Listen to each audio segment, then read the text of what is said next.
What up, guys? I got bangs. Also, we have another important announcement. We have a new YouTube channel just for Flagrant 2. That's right. That's how popping these vids are getting because of you. So please, please subscribe right here. Hopefully Alex can put an icon near where my finger is pointing. If not, I'll look like an idiot. But subscribe to that right now. That's where all the Flagrant 2 clips and full episodes are going to be from now on. Subscribe, subscribe, subscribe. Tell your friends. Tell the world. We love you. Keep it tight.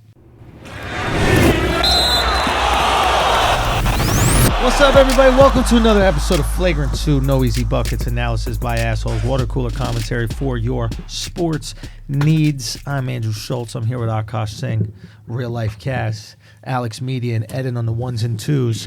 And we have a very important message to make. I'm not sure if we spoke about this on the Patreon. Akaash, was it the Patreon that we spoke about the kid who... Patreon, OG Smurf. OG Smurf's sister. Cousin. Or cousin. Yeah. Had a fucked up liver. Needed a liver transplant. Yes. Or was going to die. Yes. So he came out to the Patreon. He came out to the people. He was asking for a liver. Now, turns out, a couple days later, someone dies, and then his cousin gets their liver. Right. What? Just the way you say it. Your inflection is funny. Someone died for that to happen. Somebody has to die. That's Someone how transplants work. That's true. Okay? This isn't Slovakia, where they just take your fucking liver and you wake up in an ice bath. Okay? This is the United States of America. Yeah. All right? That's what they should do before they kick the Mexicans out, is take their organs. That's why it's ice. You know how I got it. Y'all thought it was going to be little. I thought it was going to get real fucking dark, and I was like, there we go. That's right, good save. So good check save. it. But then OG Smurf told us within those 3 days, Akaash? Yep. Within those 3 days, hundreds of patrons reaching out, saying, "Yo, my blood type is O positive. Yep. I got you with a piece of my liver." Bruh. Which is crazy, right? Then, just got a message today. I screenshot it because I want to give my man's credit. Where's he at? Oh, I don't know where the fuck he's at. We're not going to take too much This is the time one here. that's in the group chat.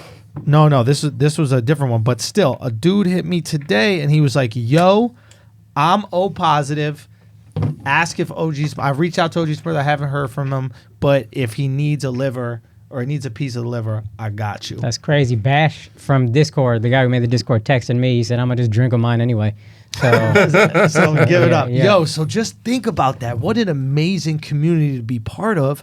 Like, Motherfuckers are giving organs. I'm so proud, man. I'm so proud. When we said the Army provides, we meant the Army provides. And it's just an amazing fucking thing. I'm not going to lie. I thought your cousin was going to die, bro. I'll be honest with you. Though. When you said it, I thought it was a wrap for your cousin. Damn. 3 days later. When it gets to the point when you're asking for total strangers on the page, it's like, and also, here's son. the thing. And I mean, you know it's what? fucking dire at your that cousin might have fucked up because he took the first liver he was offered. Right? You don't know what that liver went through. We had some assholes out there. They could have had a much better liver, a stronger liver. Listen, Akaash probably has never drunk in his life. His liver is probably... pristine. Akaash got the worst health of any human being. My lungs ain't shit. I keep my lungs. They ain't good for nobody, but I bet my liver good. Have you said this before? Did you have the immune system of the other Indians? No, you said that. I said that. Okay. But maybe that'll go into joke of mine one day. Yeah, you got the other Indians immune system. Yeah. Akash stays getting sick, bro. Yeah. Always sick. No, that's right. Don't so give me your no liver, you got to keep. When I go to your house, I don't take blankets. I just sleep on a couch. Son, I had a bit in fucking the Toronto show, man. Yeah. It was a little wild. That I don't know. show's We're lit, by the releasing way. it for the inside joke shit. Maybe I shouldn't talk about it. You guys can see it on the inside jokes. You'll see it on the clips. Mad but Indians came through. Bram Ladesh represented. I had Bram Ladesh out there for sure. We'll get to that in a minute. But I want to talk about OG Smurf and how fucking dope it is that like what we've created in a community that we're all part of. Did like literally everybody listening to this right now. This is nuts, right? Yeah. There are people, they sign up to be on these lists in the hospitals, right? Yeah. For years, waiting for an organ to save their lives, right? They're on dialysis and shit for years. Son, and then John Q is about this entire thing. Boom. Yeah. And if John Q a patron, he good. Right. Ain't no moving. So basically, you have this situation where most people in the world that need these organs, they end up fucking dying because they don't get them, right? Yeah. And everybody listening to this podcast right now, you got another liver out there. You got maybe a few hundred. How fucking unbelievable is that? All right, don't get carried away. So, I mean, because you're gonna have a bunch of niggas drinking wild crazy, like, oh, I'm good. So as long as they pay their $5 a month to the Patreon, you will get you a liver. You know what I mean? You cancel that membership, you might be canceling your life. It's really that. It's up to you, dog. That's not even in the captain privileges. Yo, from now on, if you want body parts, you gotta be at least a lieutenant. He was a captain. He was a captain. You gotta bump up the price OG a little Smart bit. was a captain. OG Spurs He's a a captain. captain? That's why he deserves all that shit. Facts. But don't be out here with the infantry talking about I need a heart. I need $25. Yeah. You could get a pinky toe. Yo, infantry could get a pinky toe out here. You We get gonna do cuticles out this bitch.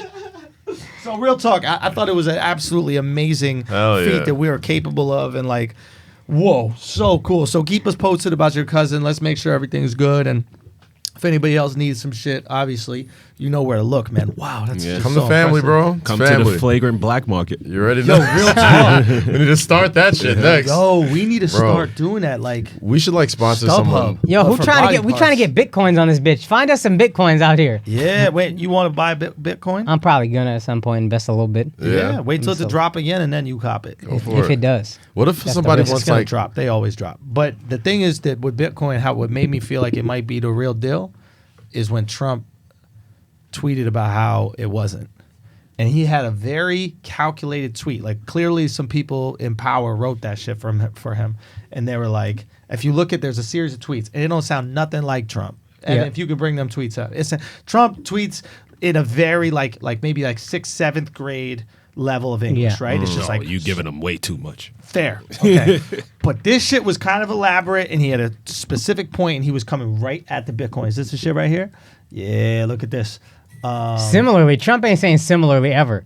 I was about to say that's definitely Okay, not I'm not a vocab. fan of Bitcoin and other cryptocurrencies, which are not money, and whose value is highly volatile and based on thin air. Unregulated crypto assets can facilitate unlawful behavior. When would Trump ever say that sentence? Yeah. Unregulated crypto assets would facilitate unlawful behavior, including drug trade and other illegal activity. That's not wrong, actually. Yes. Real quick question.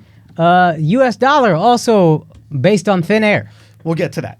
But let's finish these, right? So it's like, similarly, Facebook's Libra virtual currency, and this is where I think Trump was really going Yeah. after, because Facebook is starting its own digital Yes, currency. They have correct. their own cryptocurrency called Libra, right? And that's where shit gets fucked up, because Facebook has more people on it than the United States has people in the country. Yes. Right? And if you have a currency where they could operate, right? Everybody on Facebook could be trading dollar money, goes spending down. money. Not only does the dollar go down, what is the security that you'll be paying taxes on any of that money? Right? Like, what is the security that these goods will be yeah. exchanged? Like, Yeah. if I want to exchange goods from someone from another country, why don't I just pay you in Libra instead of US dollar? It is a dangerous, potentially very dangerous thing, right? Okay. So, because at least when you have to exchange money, you got to go through a bank. You got to go through Western Union. You got to go do something. You want to pay somebody in China, you got to go to, you know how easy it is to Facebook message somebody some fucking Libra, probably?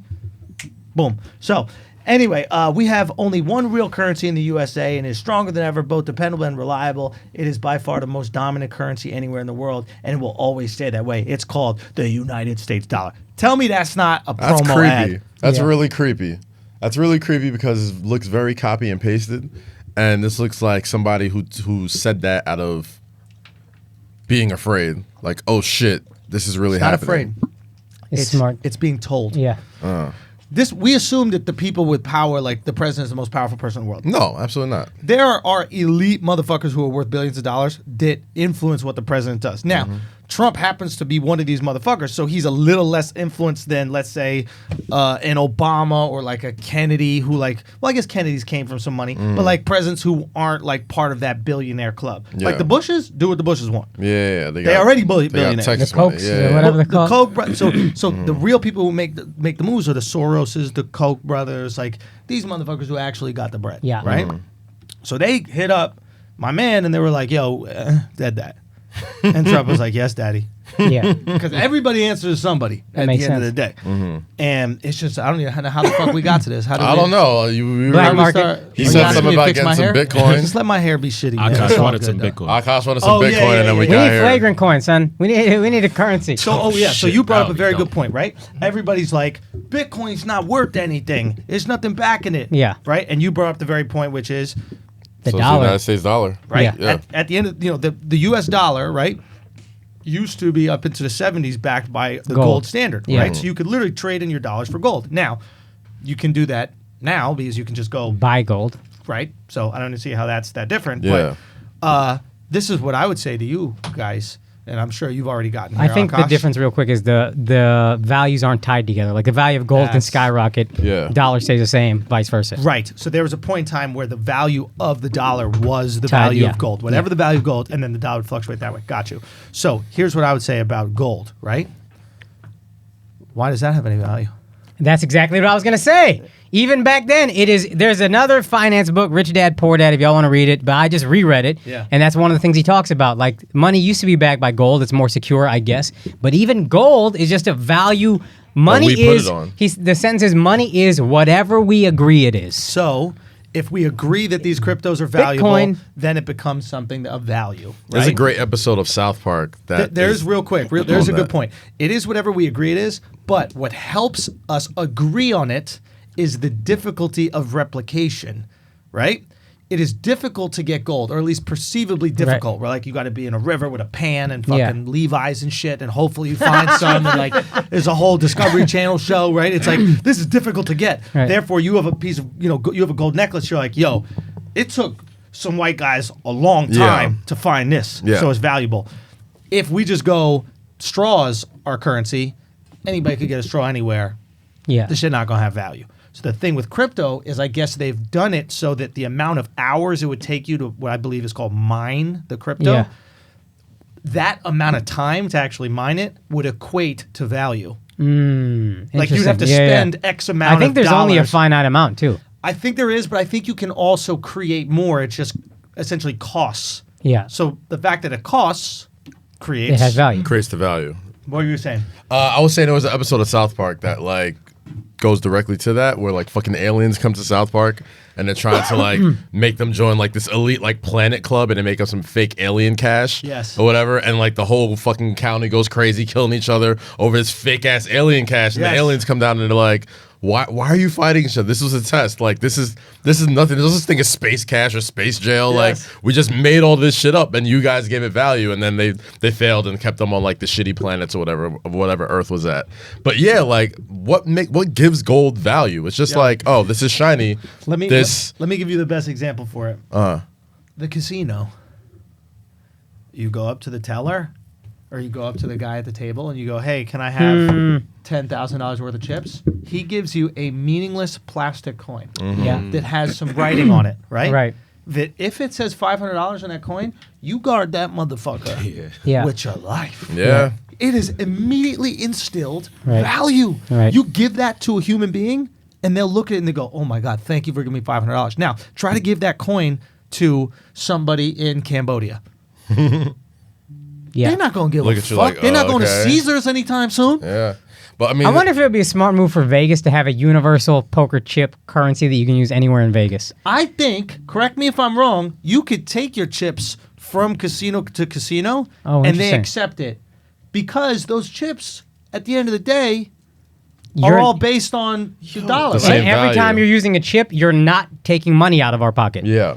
Yo, why the fuck? Because chips are so easy to replicate. Why don't people just replicate casino chips and then go into a casino and be like, yo, let me get my money? So, Well, another thing, yeah. casinos are wildly secure. Yeah. So like when you walk out, like there's millions of people watching you on that shit. Like you 100%. wouldn't even No, make it but past. if you can make, he's saying if you can make counterfeits, you could just No, go in with chips. So I think Yeah. what Kaz was getting at, which is let's say you did have a counterfeit and you were caught, Oh yeah, they'll murder you. it's Yeah, over. yeah, Like it's over. And it used to be back in the day, you got murdered, you got taken down to the room downstairs. Now that it's all corporate, you getting locked up. And casinos got a weird thing. I didn't even know this was true. They're not a public space. If they don't like you, you're banned. Oh wow. Yeah. They could just ban course. you. I didn't know that. Like, No, I like, didn't know. like. Okay, so with blackjack, counting cards. Yeah. You know that thing where like Yeah. Ben Mesnick, I think his name. Yeah, wrote it was a like book about the it. first Hangover when homeboy Galifianakis You goes can- into his Rain Man and knows how to count cards. Right, You're right, still right, not right. guaranteed to win money. It's just a system of beating the odds much Yes. easier. Yes, and like basically find a way to calculate how many more cards worth 10 are in the deck, and then Yeah. from that you can do better, right? There's nothing illegal about counting cards, right? Right. You are you're not cheating. You're not doing anything. You can do with other people, which would potentially just a be skill. cheating. But like, Yeah. it's truly just learning how to beat the game. Even then, if I don't know, I've played blackjack without Yeah. knowing anything for like $20. I ask people, "Hey, you think I should hit?" They don't. That's right. The You can guy's be not teams. like, "You're cheating. Get the no, fuck out of matter here." of fact, if you do the wrong move, it affects him. So it Yeah. is in a lot of ways a team game. And right? a lot of times, even the dealer is like not trying to tell you to hit or Right. what, Yeah. but like they won't fuck But- you over. but with no, card they'll give counting- you the exact rules. Yeah. So, With card here, counting, real you quick. can win. So here's the thing: you learn how to count cards, Yeah. right? You have a skill that is not in any way cheating. Yep. If the casino knows that you can count cards, they ban you from the casino. You'll get banned from all the casinos in Vegas. Now, imagine the NBA banned Steph Curry. Yeah. Right? They were just like, you're too good at hitting threes. You've He's gamed like, the system. I practiced these threes. We don't care if you practice. You hit too many, you're no longer in the league. Yeah, that's crazy. It's crazy. It's a good Isn't point. it? It's a good point. Yeah. It's like, I mean, I guess we love the rush of gambling, but it's so funny that these casinos were basically said, listen, if we can't fuck you in the ass, you can't play. The house Yeah. always You're wins. only allowed to get fucked in the ass. Yeah. The house Yeah. always wins. That's the That's- reason why casinos even make like it. they make it like they will throw you out if you start winning. Not Yeah. only do they always win, by law they will always win. Yes. By casino law. That's right. Yeah. Last thing before we move on, I want to say Yeah. this about Bitcoin. I don't know if this is right. I don't know. Friends I have who are much smarter than me were telling Yeah. me at 600 I needed to buy, Yeah. but my money What's was it too at now? volatile. 12,000. Okay. And that's down from 30. Right. But when I think about it, everything is flat and connected with the internet. And I don't know if it's going to be Bitcoin, but we're all just so connected now, all over the world. The idea of one currency, it seems so fucking inevitable to me. Of course. That we all just have a currency that we all course. exchange. Let me show you how on point you are, Akaash. You ready? Yeah. This is how on point you are with what you just said. Oh, here we go. Currency, right? Yeah. That's the currency. That You was- have a credit card. That was a very heavy stump move. That wasn't just. I'm not gonna pick it up and show the numbers. Or No, whatever, the but- numbers on the backside. I would never drop Okay, yeah, that. exactly. That's what I'm saying. That was a very but my point is humble like, flex right there with that, the Amex. That right there, not even the actually Amex sucks because outside of Yeah. America, Yeah. I It's- love, it's I love worthless. Amex's Yeah. fucking brand. What they say, American Express. Everywhere you wanna wanna be, And except- then you're in Toronto and they don't take it. And you're like, I guess I shouldn't be in this. You know what I mean? It's a genius marketing They're tool, basically right? saying, you don't want to Visas go there. for a If you can't decade- use this card, you don't want to You be don't there need to be anyway. there. But I like Toronto Amex. Yeah, Nah, it's there's not other that great. places. For a decade, Visa's entire marketing thing was, but they don't take American. They would talk about some dope ass place, Yes. but they don't take American Express. That was all. And Yeah. Amex was just like, keep talking about us. Yeah. Being mad jealous. We'll go get Seinfeld. But what was that? They had Seinfeld. Who, Visa or Amex? Amex. That's right. They just go get the big people. Yeah, we won. We're good. They're Nike. Yeah, we get the rich people. But annoying because you can't use it. yeah. So, but the point is like if you have a credit card, let's say a Visa, that's universal currency. Never once did you like convert your shit when you were in. Never needed to convert it, but there's a lot of places that are like, no, I need cash. Oh, really? I mean, like, you're at like a stand, you know what I mean? Like, go to the ATM machine. Yeah, 100% right. I'm saying as we gravitate towards digital, like all over. Oh, yeah. Like as more and more places have that little kiosk or a little Yeah. swipe thing, like if everything is this, bro, my dad used to have a joke. This, you know how you have your dad jokes? Yeah. So my dad, one of his dad jokes was when the check comes, he goes, "Do you accept cash?" Oh, yeah. Yeah. It's a dad But joke. bum. Right? Yeah. Like, because in his mind, he comes from a generation where everyone accepted cash. Yeah. I tried to get some ice cream at Van Leeuwen. Yeah. Very good ice cream place. Bomb, yeah. They refused cash. Yeah. Done. A lot of places in New York This like is- that. this Dig is in, new? A lot of no places in cash. Williamsburg. Really? Yeah, What's Brooklyn. that salad Yup. spot you love? Sweet Green. No cash. What? Yeah, like my office in Brooklyn, all like the little vegan hipster spots. It's almost everything on that block is cashless. They take like Apple Pay, they take the cards with the chip, but no cash. All the dope new restaurants where you want to be don't take cash. Exactly. Is that right? Yeah. So That's why I started using the Apple Pay more, because like a lot Very of that shit, it's convenient. mad convenient, and a lot of times the places that you go, they don't take cash. Even the ATMs, like they're starting to make the ATMs with like no like card insert. Like you literally just do the double click and then you're there. from your phone. Yeah, from your phone. That's genius And they because do we the fucking forget the our Face our card ID, in all there. that shit. Yeah, like it's there's a Bank of America right down the street from my crib. You just run over there, do the Face These ID, and get restaurants are cash so real stupid quick. with the cashless restaurants because Yeah. like the old G restaurants that stay in business, Speak like, on it. it's only cash. Speak on it. These places are thriving all the time. because they don't pay as much taxes. Like, oh, we only made this much today. Yeah, but if you're Cal, explain what he's saying. Explain what he's saying. I so think you know what Alexx is saying is if you only accept cash, let's say you make $10,000 in a day, you can easily tell the government, oh, I only made $4,000 today. And how could they? And there's no way for them yeah. to disprove it. Whereas with a receipt, there's always a copy. I can easily just not ring up a sale, take your cash, put it in my pocket. So government doesn't know now. Here's the thing, and this is why shit I think is going to card. Every one of those restaurants started using that digital software called Micros or whatever. Yeah. You know, when like you type the order into the Yes. machine. That does a sales report, Mm-hmm. and the sales dictate how much money you made that day. Oh. So when the government comes and goes, "Oh, you only made $4,000 Saturday," let me see that sales report you got. Why this shit say 10 grand? You're like, "Oh, they walked out on that. That made me 6 grand. They ran out on that, fam."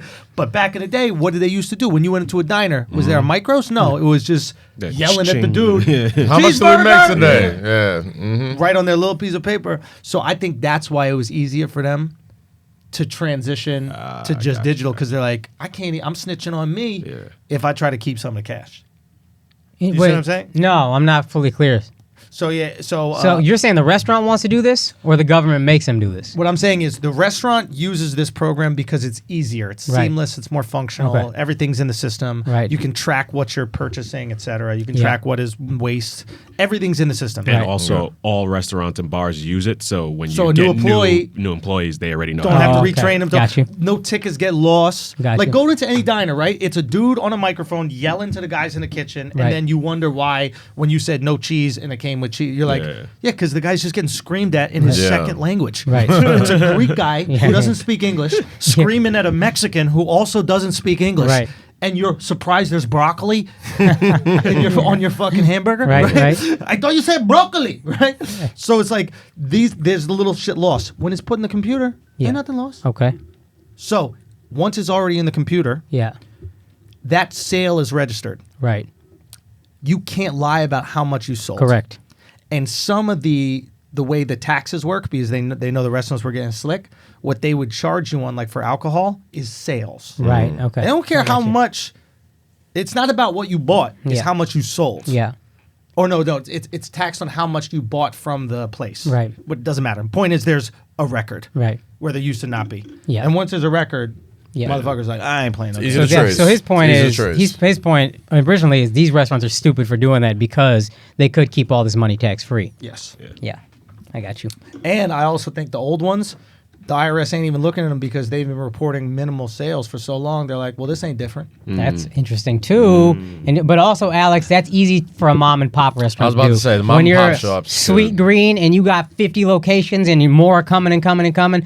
You can't just be like, hey, fuck credit card, we're cash only. Yeah, you're right. And there's always human error as well too. You know what I'm saying? Like you can always like human forget. stealing. Yeah. Yeah, Human human stealing. stealing. Exactly. Now you That's talking. when it gets really fucked up. It's harder to steal from your restaurant when you got everything locked in. I remember I dated a bartender. She showed me how she steals. The whole thing.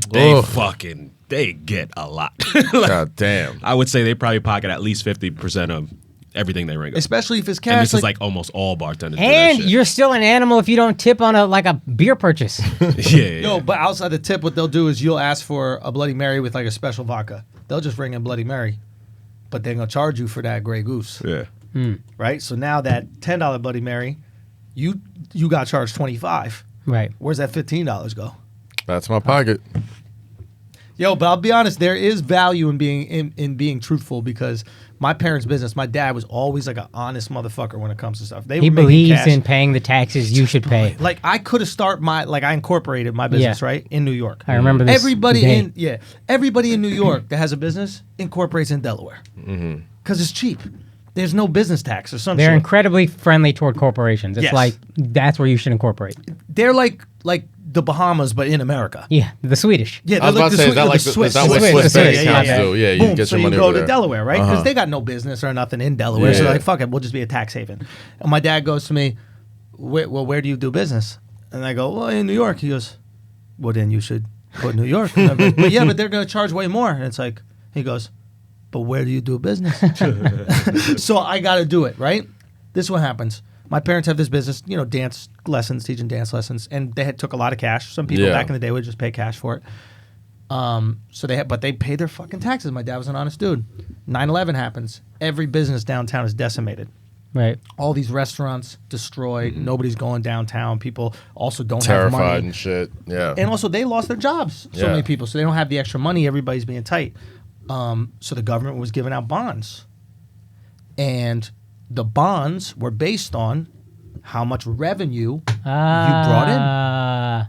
So if you were doing a good business, all right. So like, So if you were, so my parents were honest. They about their reported all the revenue, Yeah. so it's then high. Exactly. So then when they asked for the bond, the government was like, okay, well, yeah, you made this. Here you go.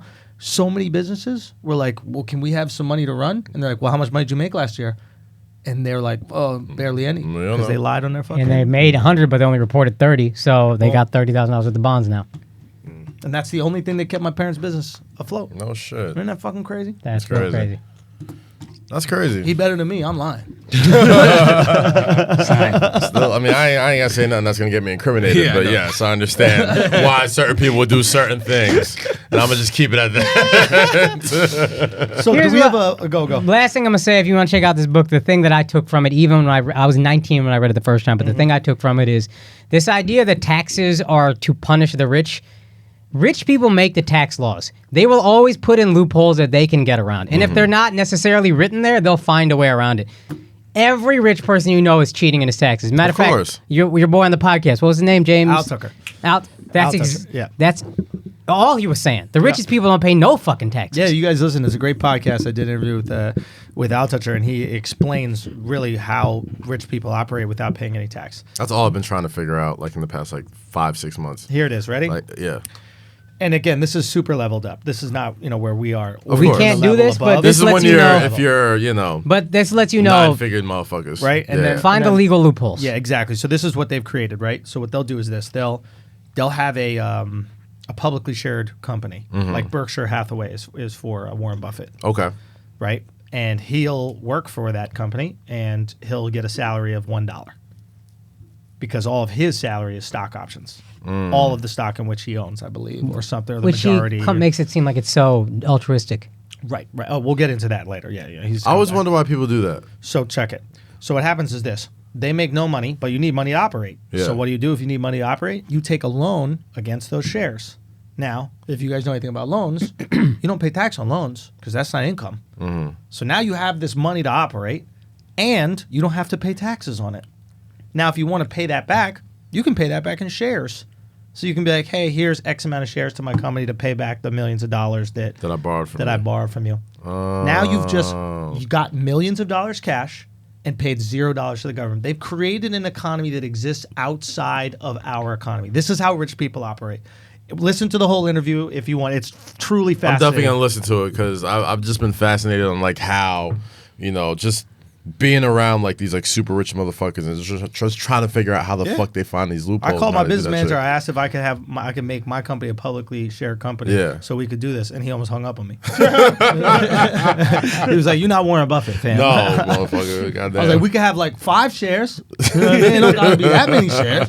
But there's little shit that's legal that you can do that you should look into. Just learning money is so fucking valuable. yeah. You have yeah. a corporation, you write shit off. Like That's- you should that's be the shit- incorporated. yeah. No, Are you I am incorporated. Yeah. Boom. So there you go. You're writing off your meals. You're writing off all Every this stuff. single thing that for traveling, for like Nike stuff, for like WWE stuff, like any type of fucking shit that I get to work with other companies, that goes through. When I pay Eden for Revolt shit, that comes through my LLC and There you go. incorporation. So If you get Is there a difference between LLC and incorporation? Yep. What's- So LLC is a limited liability corporation, and I have something that's called an S corp. There's also C corps, and I'd be lying to you if I could tell you the exact details, but each one is a different level of incorporation, and the LLC I would say is like the beginning level of it, and there are certain benefits for an LLC, certain benefits for a C corp, certain benefits for an S corp, and I think as you kind of level up, you change within that. yeah. And I'm sure there's something completely different when you have a publicly traded company. I'm sure that's probably outside of corporation. my understanding is a C corp. Oh yeah, is- you know tax law. A little bit. No, very little. I have a C corp because my dad studies I'm not that taxes and was Indian. like, "This is what you should do now." But I don't even know that it was right. But like C corp is if it's like multinational, that's usually C corps. I probably I feel like I should have gone S corp. He's saying with Trump's new laws, C corp would be Trust better for his me. I don't ass, know. man. Yeah. They know But that. find people who know money and then learn as much as you can about money. And I remember another thing I just read is like poor middle class people get their expenses. They have to pay all their expenses first, and then whatever's left is theirs. Smart people, rich people with money who are incorporated, they take all their money and then pay their expenses. So when you get a paycheck from a W-2 company, you work at, I don't know, Nike, they tax you first. Yeah.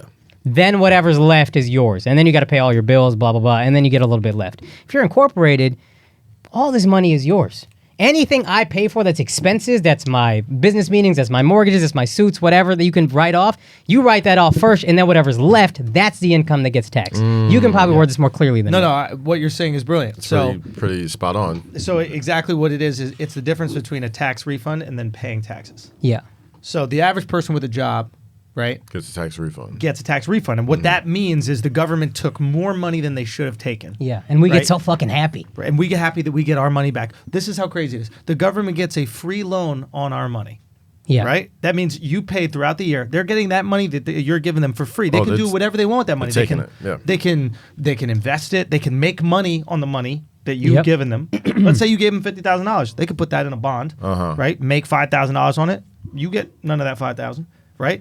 They just give you the money back that you deserve because you might have paid too much, and then you get excited that you get your money back that they already made some money. Yeah. on, right? What rich people do if you're incorporated is you get your whole check, and the government goes, "Yo, Time to pay April, up. you gotta cough it up." Yeah. But we assume you're rich and responsible, so we're not gonna take your money, but you're gonna have to pay, and that's why rich people get audited. And poor people, you never heard of anybody in the projects getting audited. No, never. I mean, You know what I mean? Like the IRS doesn't break down. They got random audit. I got a random audit once. But here's the But other thing. So when you might get have some shit. No, this is before. Okay. When you get a check, this is before. Akaash got different shit in his name. Bro. Oh yeah, I had a Name's restaurant. probably spelled differently. Akaash got 888 numbers calling him a lot. You know what I mean? Yeah, I've been having some numbers. I got some. I ain't picking up no unknown numbers. No. So when we lived together, this motherfucker had all the 800s calling him, and he would just send them shits to voicemail. Bruh, it's Put me on to it. Facts. No, you don't so, want to be put on. It's so funny that they think calling me is gonna make me do anything. Like you're not getting your money back with caller ID, son. It's literally this. Okay.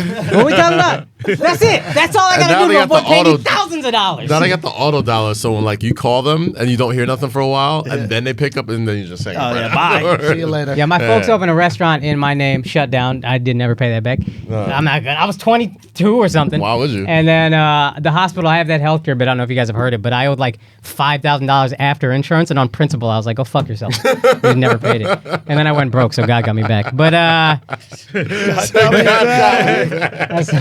but anyway, here's the other thing I was going to say. What I was trying to word is, if you have a job and they take your taxes out, then whatever's left, you have to pay for all your expenses with. Right. I have to pay for my wardrobe. I have to pay for my company meals, whatever the fuck, my meals. Yeah. If you are incorporated, you pay your expenses first. All those things are written off. Write-offs, and Right. those are an income. As long as I can find a way to tie it to my business, now it's not my income. So if I made $100,000 and $50,000 went to my expenses, I'm only getting taxed on half the money I would get taxed on normally. Right.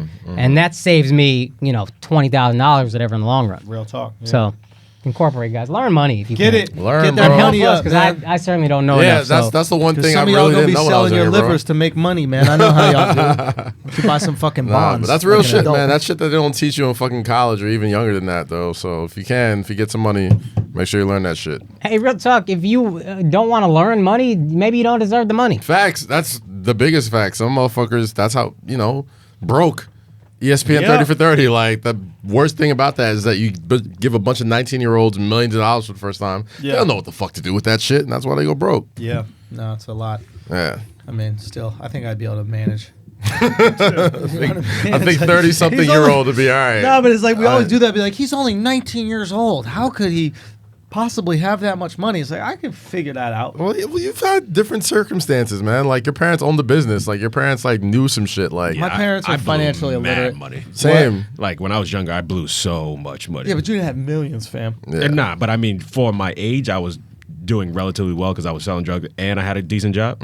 So I didn't have That's many hysterical. bills. You sold drugs and had a stand-up job. So I had like fast money coming in, and it was just like, oh, bottle service. See, I never did bottle service. That was the most corny shit to me. You won't say what you used to do before the podcast, which is a stand-up job that's respectable, but you will say that you used to sell drugs. So it's back in the day. Everybody said, well, I But didn't why sell are you drugs. so afraid to A say lot of what you people used sold to drugs. do? Because then when I say bad things that I did while I was on the job, it's almost putting those people who are currently doing those things under the bus. Got you. Okay, so Alex you're always got protecting a other rationale people. that's sound. Yeah, it is pretty good. Dude, I didn't realize how good Alex was at white shit until this week. Recently. Yeah. This guy is, Archery? son. Was it what you were doing? Nice. Okay, we did two things. We We was went to... fiending to get us to bowl before this. I know, I knew that something was up. And then I saw your story. I was like, oh, he been bowling. Like, out of nowhere, we got a group text like, yo, what we should do for content is all go bowling and have a competition about it.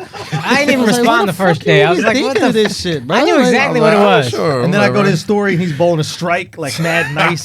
He got his leg kicked to the Son, side, you like saw the that reverse form, Heisman. son? You saw Yeah. The form was on point. The So Fred we're, Flintstone release and Sam, shit. this shit was incredible. And so we're in Toronto, right? And we were doing some shit for dropping in. And we went to this thing that's called a rage room. Do you know what that is? Yes, Oh, yes, yeah. I I do. saw your IG, your fashion story. That's all I know. So shouts to fashion. So boom, the rage room literally is. It's like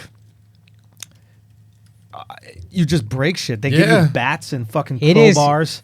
There's like TVs in there. There's VCRs. There's bottles. There's everything you can So imagine. fucking Shout out to essential. Jesus. This is peak caucasity. Yeah, super Peak. caucasity. Yeah, we're saying that's how Canadians can be nice. Is like they have a place for all their rage, Just right? go and fuck shit up. So we go in there. Alex is doing fine in the rage room. Not exceptional, but fine. But before we leave, Alex goes to me. He goes, hey, bro, do you want to do that? And he points to this thing with bow and arrows. And I'm like, what's that? And he goes, it's like bow and arrows, but like, he goes, it's a dodgeball with bow and arrows. Should we do that? But what? Bro, it's You're dodging the arrows? fam. You get a bow, you get an arrow. At the end of the arrow, there's like a tennis ball sized Like balloon. tip. Okay. But it's Cushion. Is it like foamy? cushion. Yeah, like Okay. super foamy Nerf. Imagine Okay. like a Nerf ending. Okay? Okay. You get the real bow and arrow. There's a whole big course like on some paintball shit, not too big, but like the size of like it's like fucking elementary Hawkeye? school basketball, right? Okay. Elementary school gym. Okay. So, what happens is they put all the arrows in the middle. There's a place where nobody can be shot in the middle. And then there's two sides with a couple things blocking it. Bro, they got rubber machetes that you could throw at each other, rubber bottles, everything. It was 2-on-2. And, bro, we played this fucking bow and arrow shit. Alex was Hunger Games in it out there, bro. Real life Katniss, dog. This guy was fucking... like he was shooting like the black guys shoot guns, bro. Like, son, he had his bow and arrow tilted. You know what I mean? It was Was he like unbelievable. popping out of like hidden shrubbery, like fucking Son, Hawkeye? Yes, bro. He had one position. He had all his shit in one Black position. He was guy. like, time it, black guy instead of Hawkeye. Oh, black. But it's like, bro, it was unbelievable, dude. Dude, it was unreal. Nah, but like Son, that doesn't something surprise came me. out. Son. Something came out. I was fucking yelling at Mark and shit. Oh, he was mad competitive. He was, I got you. Yo, we had Mark. Mark is a little kid. He was doing that little kid shit where you front like you didn't get hit. Yeah. You know what I mean? Like, Yeah, you know, when I you mean, playing no. dodgeball. But he touched me. You out, motherfucker. Bro, Alex was getting heated. It touched you, motherfucker. I hit you with that shit. Stop playing. Give me my gun. Bro, I was just chilling in the back trying to dodge shit. I could barely shoot the shit What were the straight. teams? Is you and Alex? Me and Al versus Marlon and Mark.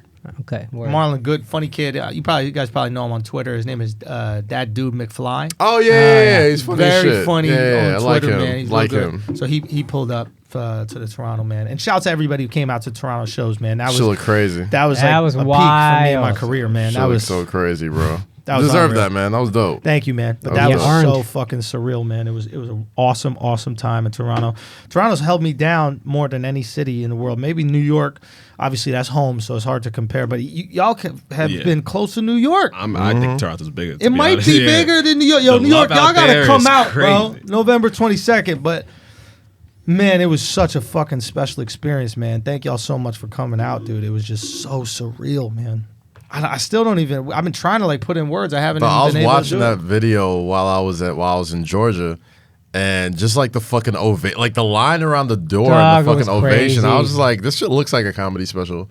Dude. Like, it was crazy. It was dope, man. It was good to see, man. I was happy to see that. That was the first time where like there's been times after shows where like people stood up, you know, like, but I'd be so embarrassed I'd just walk off stage real quick. Like I didn't want to feel like I was waiting for motherfuckers to stand, so I'd be like, oh, thank you so much, and then I'd leave. Right. This is the first time where like both shows motherfuckers shot up.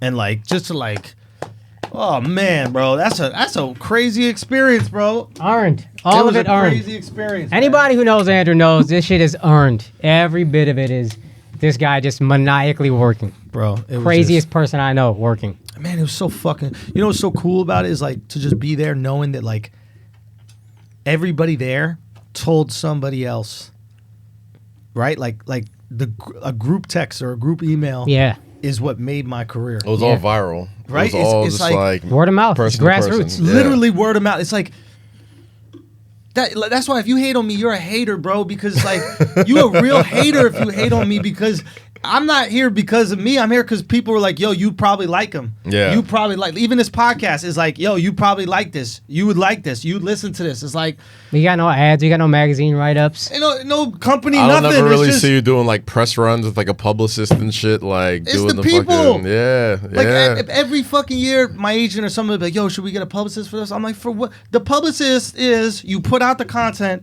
and if people fuck with you, they're They'll the share best it. publicists, man. It's like there's unique, even people listening right now. There's like a subset of people I know that listen to every podcast, right? Everything we do.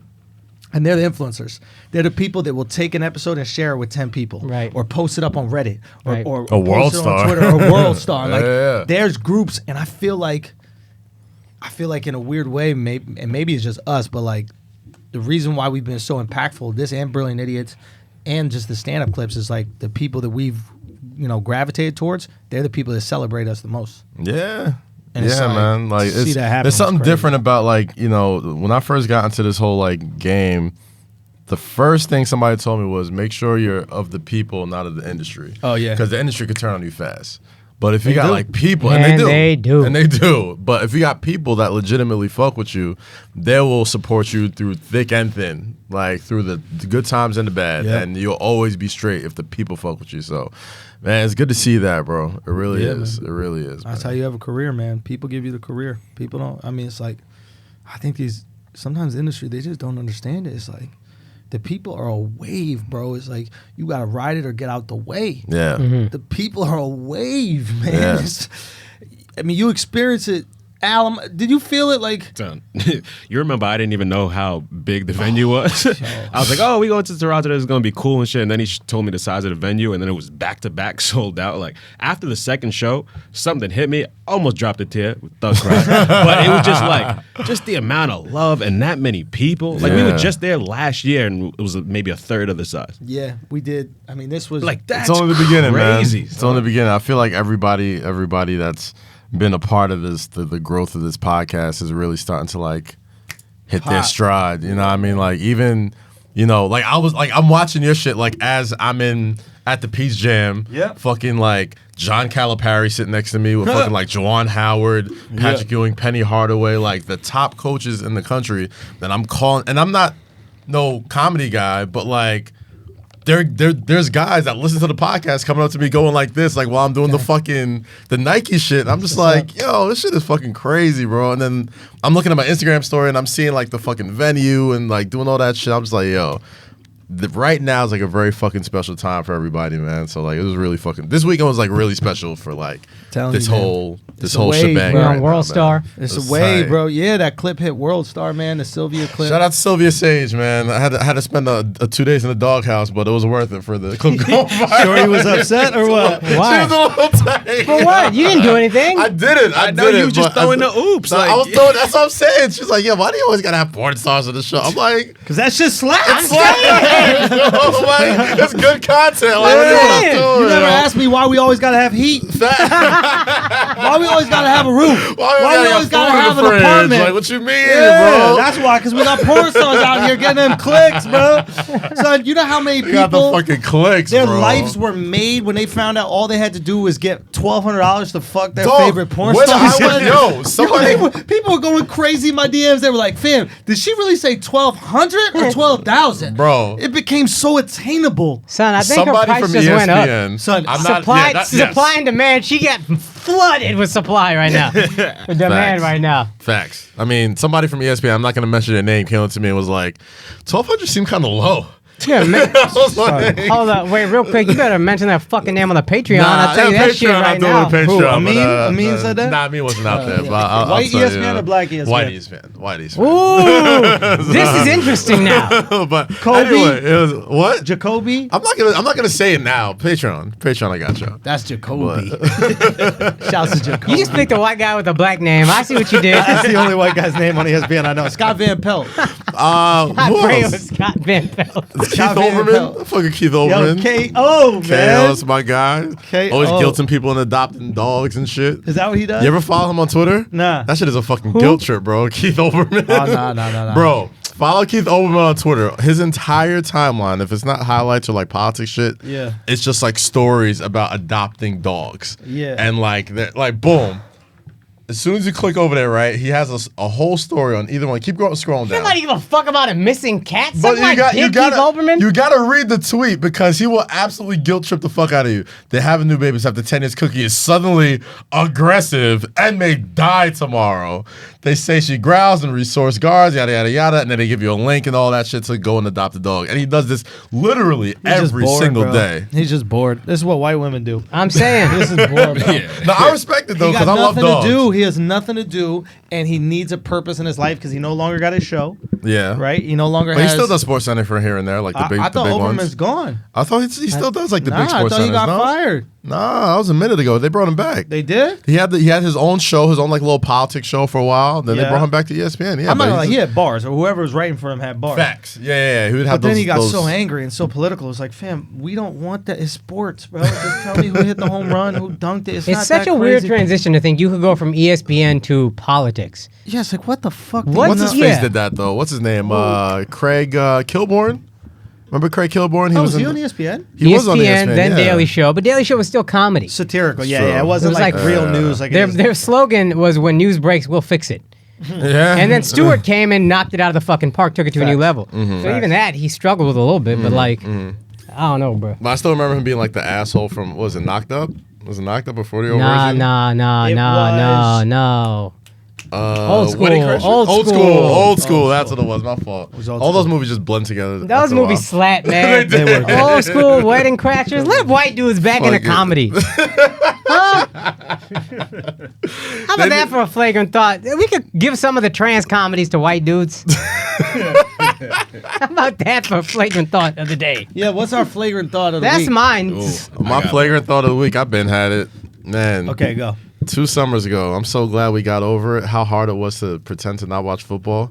Wait. Why? Like when the Kaepernick shit was happening, then I had to pretend that I didn't love football for like 2 hours. That shit fucking sucked, dog. I'm like, because I'm feeding so hard. Like I'm watching training camps and shit. I'm watching like Sam Darnold and like Le'Veon Bell get into it, and I'm like, Yeah. I'm not like a football junkie like I'm a basketball junkie, but I'm just like, this is better than fucking baseball. Yeah. And God, how fucking miserable was I 2 years ago?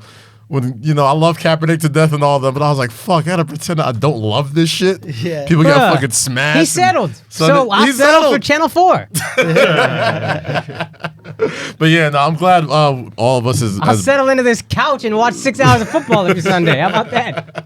I'm glad we all got past that though, man. That was dark time. Hey, you sat in it. I walked right past that You motherfucker did. as soon as I heard about. Oh, he's kneeling. Let me walk by him so I get to a TV and watch the football.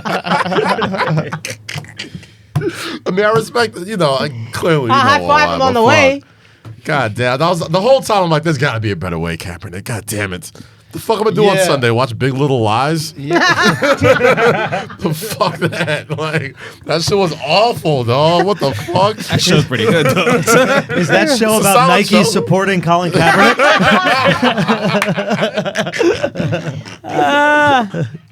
Oh, man. Well, fuck him, though. So football's coming back. Yeah, I watched Jerry Jones' Wait, what's your grandson take? play over the weekend. What's my? Oh yeah, flagrant thought of the week. right, yeah. Oh wait a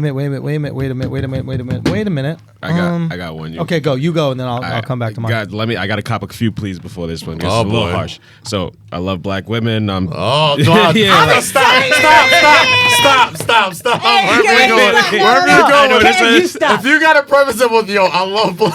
I know that's. I got to cop Yo, a please stop. early. Let me help you, Alex, before. No, Chauncey, Nah, this is good. Dad, This is good. stop it. You gotta let him get through this. You're not gonna woke ourselves out of this fun. This is good. This is good. This is good. Go. right, so, Kaz, you go sleep for this time I right here. love my beautiful Listen, black I kneel queens. with you, I Al. love Go. my queens. So, and this doesn't pertain to any West Indian women. Okay. Toronto white women dance better than American black Oh, no. Yup. Hold on. Yup. Let me just because Wait. y'all might have spoken over that a little bit. What Alex said was that Toronto white women in Toronto, Yes. and he has a great argument for this. He's told me this argument. Toronto white women dance better than American black women. Now, I think you have to be a little bit more specific with what you're saying. So American black. So No. But they dance better to what? Oh, to reggae. There it is. Whining. So They can whine. Toronto better white than- women dance better to reggae than American makes sense. black women. Now, make your argument because I think he said this at first, That makes sense. and I was like, man, what the fuck are you even talking about? And then he made an argument that I thought was very good. Go. Okay, so out here you have all the choices of music. We're This is super America. diverse. This is in America. Yeah. So not all black women grow up in like reggae culture and get experience all to that it. shit, yeah. Every single white woman in Toronto is experienced to reggae early in parties, and they learn how to dance very early. West Indian culture got a big impact Yes. in Toronto. Oh, it's massive in Toronto, Yeah. right? Or in Canada, we should say, they don't have black people. They have people from the West Indies, Yes. people from Africa, people from. England, same way. Right? So it's like everybody there has brought their culture. The sense of to- cultural identity in Toronto that there Correct. isn't in America. Right? So Okay. America has black people, Toronto has Jamaicans, Trinidadians, etc. So the music and the culture that exists in Toronto, and often why this is why Drake gets clowned. We were talking about that. Drake's When he they're speaks like, patois why are you and shit. speaking patois? And it's Yeah. like, well, because that's the how culture black in people Toronto. spoke there. Yeah, that's It's what's no soldier. different than like, I don't know, well, you don't experience as a black dude, but like, you know, I've dated girls that don't know anything about New York, and they're like, why do you talk black? What do you want to be black? And it's like, they don't realize like this is how, we talk in New York, right? Yeah. So his argument was that's the type of dancing that they did because the reggae permeated the Toronto culture. So these white girls are dancing at, you know, fucking middle school proms, all this I can kind see of that. shit. Yeah. Whereas black chicks in America, Girl, they you're might working not with some dance. ass here, back here, making cash here, which is still a skill, which is like their type of I think it's a culture. more important skill, honestly. So you gotta see some whining, bro. Let me show you a Yeah, video. I love me some whining. Look at bro. white women whining. No. It's a lot more sensual Yeah, than yeah, than, a, than a straight up twerk. That's like the only. a twerk That's is the just only like, dancing I do. Yeah, Yeah, like like, because I'm if you not whine, dancing Let me see you whine. No. I mean like with like you someone whine else. with behind. Wait, Yeah, I see you know I it. see You know it. Yo, let me see But you whine, Al. Most American women, it's just a traditional twerk where you break a Bro, sweat. I'm out there with the and you're trying to chaga. see how fast you can go. But a whine is a lot Yeah. more sensual. Yeah. It's a lot about like proximity and closeness and like rhythm to the body. Whereas twerking is just like ass. Yeah. Like I don't even like when bitches twerk on me. I Like, mean, it I'll hurts look at them sometimes. do it alone. Eddie, but put this up that I'm sending you. Go on, keep going. It hurts sometimes though. I've there's certain women when you ever get into like a girl trying to like twerk on you really fucking hard to the point of like pain. yeah, I'm like get the fuck out. Yeah, this isn't fun for me. Like I can it's hear fun it. for I can you. hear it. I'll stand here and be the human statue, but it's just not. It hurts What, when they twerk on you? sometimes because like they'll get like ball, like they'll get all ball on one good twerk, Now, and you're when- just not enjoying it anymore. Now it's like just load management. Question. Like Kawhi Leonard. Will you, do you get hard when girls dance on your dick? Nah, it depends. Depends. I mean, like, Don't press play I've been yet. dancing. You know, I've been dancing at parties like this since I was in like the fourth grade. So you'll like, not get hard when they're dancing on your dick. No. Okay. Okay, so I don't relate to you. Sometimes though. Sometimes You get though. hard, Like, I mean, if I Immediately, want bro. to. If they're pushing it up on me like that, I get hard, and then I have to decide whether I keep it hard pointing down, But that's right? the thing though. Yeah. Or do I flip it up and put it on my belly, and then they're like, rubbing against belt buckle, and it's a whole like gnarly thing. That's how I think girls get the long like labia and shit. Their pussies get all fucked up. Is that they're rubbing their pussy against belt buckle and like jeans and shit when they're dancing as like teenagers. I think that's how it is, and it like pulls on it. You know what I mean? It's just like it's nagging. Okay, so this is a video Lil Duval posted. I hope that you guys can get a close up on this in some can't. way. There's no way. No, This is fucking unreal. She got a solid foot. Nice Son, little arch. wait till you see what she does, and you're not even thinking about her feet. Are we ready to go? Press play on this goddamn video. I mean, this is the greatest wine, twerk, whatever you want to call it, I've seen in my entire life. Look at what she's fucking. fuck? I mean, just the core strength. I was about to say, like, that's just athletically What- impressive What at this is point. happening? She's What? bouncing on her head. Oh my god. Yes. Oh yeah.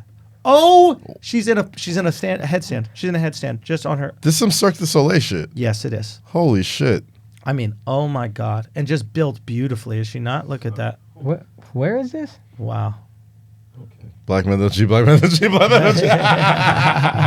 I get it. Matter of fact, mean- I'm gonna look away right now Oh before I my goodness. end up back in the doghouse again. Bro, Just gonna- so if you go back just to the beginning Just of it, over right there, here. Eden, go to the beginning of it. I just have to reset it. Yeah, watch this. Go to the beginning, right? Let's say her pussy was super wet and leaking. Ready? Just watch.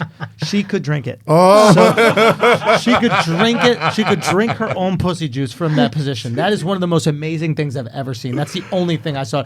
Or you could bust in her cream pie, and then it could leak out into her own mouth. Wow. That's porn. Somebody get That's Sylvia Sage on the $1,200. phone. $1,200 Real talk. Jesus Christ. Dude. Anyway, so Her fucking forearms. How strong do you I gotta mean, be? this woman Jesus Christ. is a marvel. Is a physical marvel. She's got to throw 90 on the 90 miles per hour. Okay, let's pull back. Let's pull It's like back. Rookie of the Year. Guys, okay, Hot in here, right? shall we talk about some deportes? Mid-roll now or later? Oh, let's do a sports story first, and then we'll get into it. Okay. Yeah, the biggest sports story. Russell Westbrook trade. Yes. Oh, we didn't talk about that? No, we didn't. It happened Friday, I think. during the drop. Gosh. So, Can I say something? Please. Yeah. My new favorite team. Wow. Is- My new favorite team. Is Definitely the not the Houston Thunder. Rockets. Your team gonna suck. So. The Houston Rockets. you got horrible taste in teams. Let me right? tell you The something. Knicks, the Let me tell you Rockets, dude, something. like, what is going on here? If I'm not allowed to watch the Knicks past February this year, which is usually the case, I will take my allegiances to the Houston Rockets. Absolutely. That they're gonna be fucking fun. They're gonna be fucking fun. They're gonna be coming down to the fucking during the NBA style hallway, looking like fucking Zoolander with him and PJ Tucker. They're gonna be the best And, dressed team in the league. I'm like, That's a are fact. you kidding me? a Like, fact. bruh. In Houston, the way that fucking crowd gets hyped up, all that ISO ball, all that go to hell bullshit, like they're gonna run zero plays. Like it's gonna be the most fun, chaotic. They're not gonna win shit, obviously, Right. But they're gonna be the most fun, chaotic basketball team I think I've ever seen. As long as you think they're not going to win, I No, support what I you're don't think saying. they're gonna win shit. They're just gonna be my favorite team to watch. How far do you think by they far. get? I don't even know if they make playoffs, bro. You don't think they make the playoffs? I don't even know. dude. I don't I think mean, so the either. West is good. The West is And very they're, good. they're going up against good teams. They're a. You could quote me on this. Okay. They are a first round exit. Without a doubt. First Without round a doubt, exit. but I'm curious They if are they the make in the textbook- first round. They're the textbook first round exit team. They'll be a great regular season team. I think they'll be a 4 or 5 So seed. where does Westbrook play in Mike D'Antoni's system? I think he plays the same way that Chris Paul played. There's going to be games that he looks great. There's going to be games where it's like, where the fuck's Russell? That's James Harden's team. Like, they're not going to change what they do. But what would you do with him, right? You have this guy who has elite skills. What do you do with him? So the one thing that I think is going to help them out is that Russell Westbrook's probably the best rebounding guard ever, right? Okay. So if you're not setting him up, a lot of the offense that comes with Russell Westbrook is get the ball and just push. And Houston has a lot of fucking shooters, and they got a lot of rim runners. I think that's where you see Russell Westbrook at his best. So Russ scores in transition. In transition. And Half then court, half I court. don't know what the fuck you do. I don't even know where to place him. I don't know what the fuck you do. Does he become the TJ Tucker in the corner?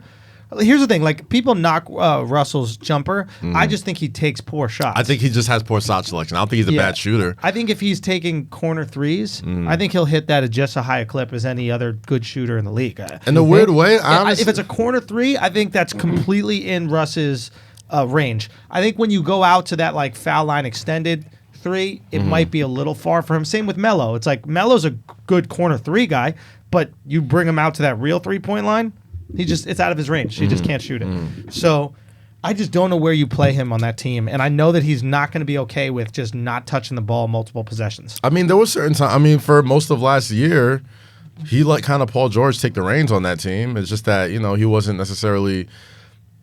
For Harden, I think Harden will be better off the ball, but I just don't see why you changed what's been working for you for Mike D'Antoni, and that's your guy. Yeah. Do you bring him off the bench? No, he won't. Westbrook? No. You do not do that. Even if that's the right thing, he won't. And you know he's not going to. No. I wish he would, because he's going to have to start getting treated like Melo if he won't. He might be Really? very soon. Russell Westbrook? Dude, it's just not the right team. And look, I here's mean, the you're thing. not willing to. If you're you got to defer to. He was the MVP a season ago. You got to defer to James Harden, right? Yeah.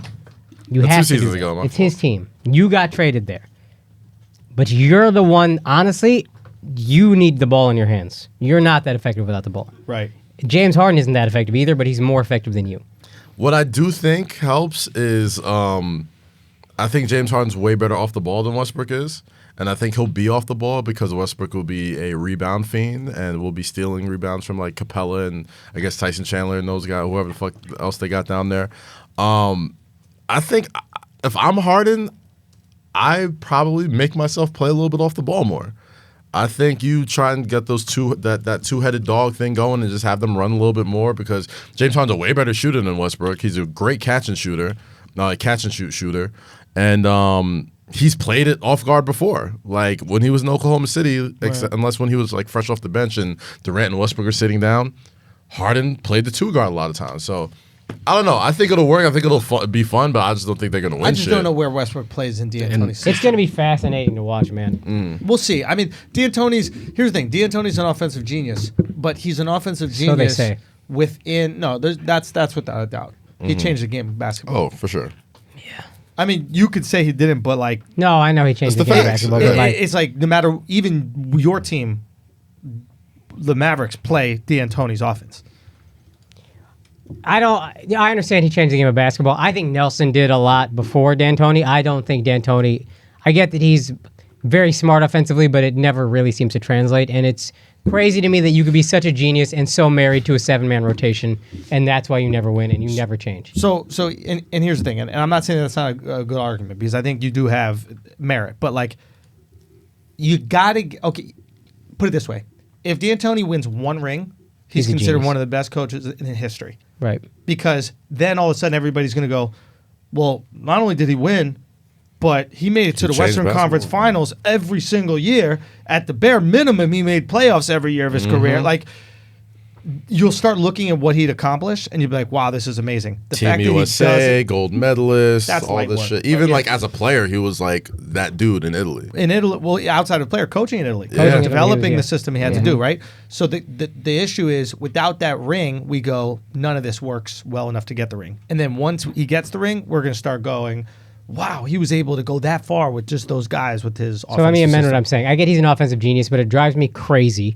to watch him refuse to develop a bench. And Yeah. every year it bites him in the ass. Yeah. It drives me fucking nuts. 100%. So that's where I was just. But yeah, I get that he's offensively genius. Sorry, Yeah. continue. And you know what? To your point, offense is half the game, fam. Yeah, very true. Maybe being an offensive genius doesn't make you a coaching genius. Right. Because Makes- coaching is 2 sides to the ball. Yeah. Simple as Right. that. Yeah. But just from the people I speak to, like all of our favorite coaches that we respect the most, Love him. Worship him. they really respect him, dude. Like They still do those seminars where he hosts and Yeah. pretty much tells coaches like how to run offenses, and these are like highly regarded guys who have won championships. Orange County. They still go every to year. Yeah. All the coaches in the league, they go watch him talk and listen to him talk about offense. Why? The guy He's fucking the knows Marty something. Schottenheimer of the NBA, where it's like Maybe That's that's great. it. you just know you're really good at offense, and even though you may not win, we still want to know if I take some of your offense and apply it to what I do with my team. Yep. Then maybe we'll be all right. That's Yeah. how much they respect him as an offensive player coach. I also think offenses schemes are easier to implement. I think defense is like, I think you have to have defensive instincts. I think like a real quality defensive team requires much more cohesion. You know, to understand switching and like understand coverages and how you're going to play pick and rolls and all that stuff. Like offense is you go there, you go there, you go there. Yeah. You set the pick and then you roll. It's not Yeah. crazy. You can still have good offense if you don't make shots. Like if I could draw up a wide open shot for somebody every single time down and they don't make the shot, everybody's like, you got to hit those shots. They're but we doing got the that. shot we wanted. You got the shot you wanted. That's the term. Defense, I think, also requires emphasis. You got to emphasize defense more. Yes. And I think D'Antoni emphasizes, it seems like, offense more. Yeah, in his mind, he's like, I'll go bucket for bucket with you. Yeah. He thinks no different than like Kyrie does. Yeah. Like Kyrie's whole thinking is, okay, you scored on me, but I'll go get two. He's the Melo of coaches. Yeah, yeah, for real. Yeah, In brilliant. a lot of ways, offensively, yeah, it's like brilliant at offense. You know, doesn't really care about defense and doesn't win. Yeah. You know, but like, yeah. So I guess we'll see what happens with that. I'm just curious to see if he even wants Westbrook on the team. That's another thing. He's on a 1-year deal. He decided not to renegotiate the deal. Who, D'Antoni? Yeah, he's like, he goes, this is the last year, and he's like, well, we'll figure it out afterwards. And maybe they figure it out during the season, but I like that. If you want to re-sign these guys that I don't like, I don't want to coach here. What the fuck's the True. point? Do you True. think Harden and Westbrook argue over ball time? Nah. Harden and Westbrook are like this, bro. That's what I heard. I They're heard like Harden and this. Westbrook are pretty close. Yeah. They've known each But other it's since they different were when you're kids. playing together. He's not and wrong. you used to putting up numbers. He's not They're wrong. both different players than they were when they played together. Continue. I think it was Zach Lowe I read talked about this, but like they both have become very ball dominant since Oh. KD left and since Harden left. 100%. But I think what Alex is saying is that like is as best buddies as you could be off the court.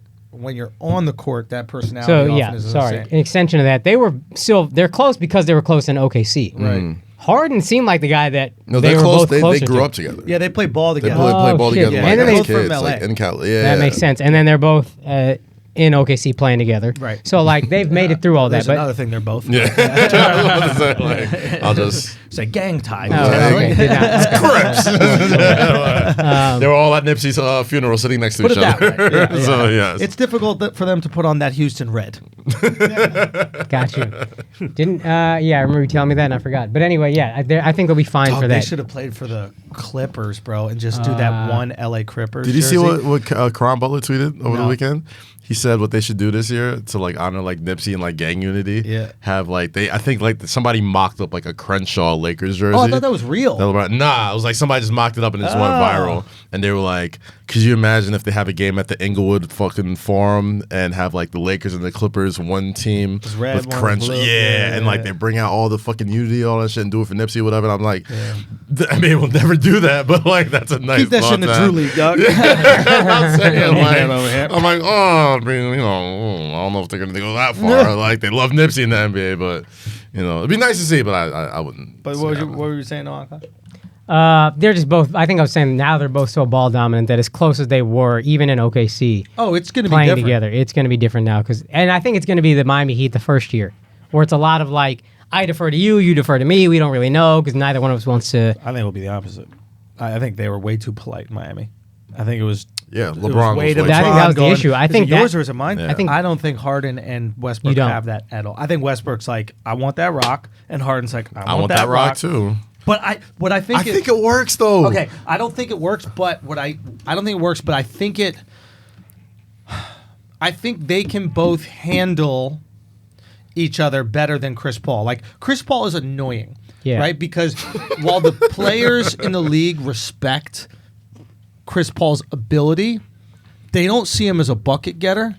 Like nobody in the league.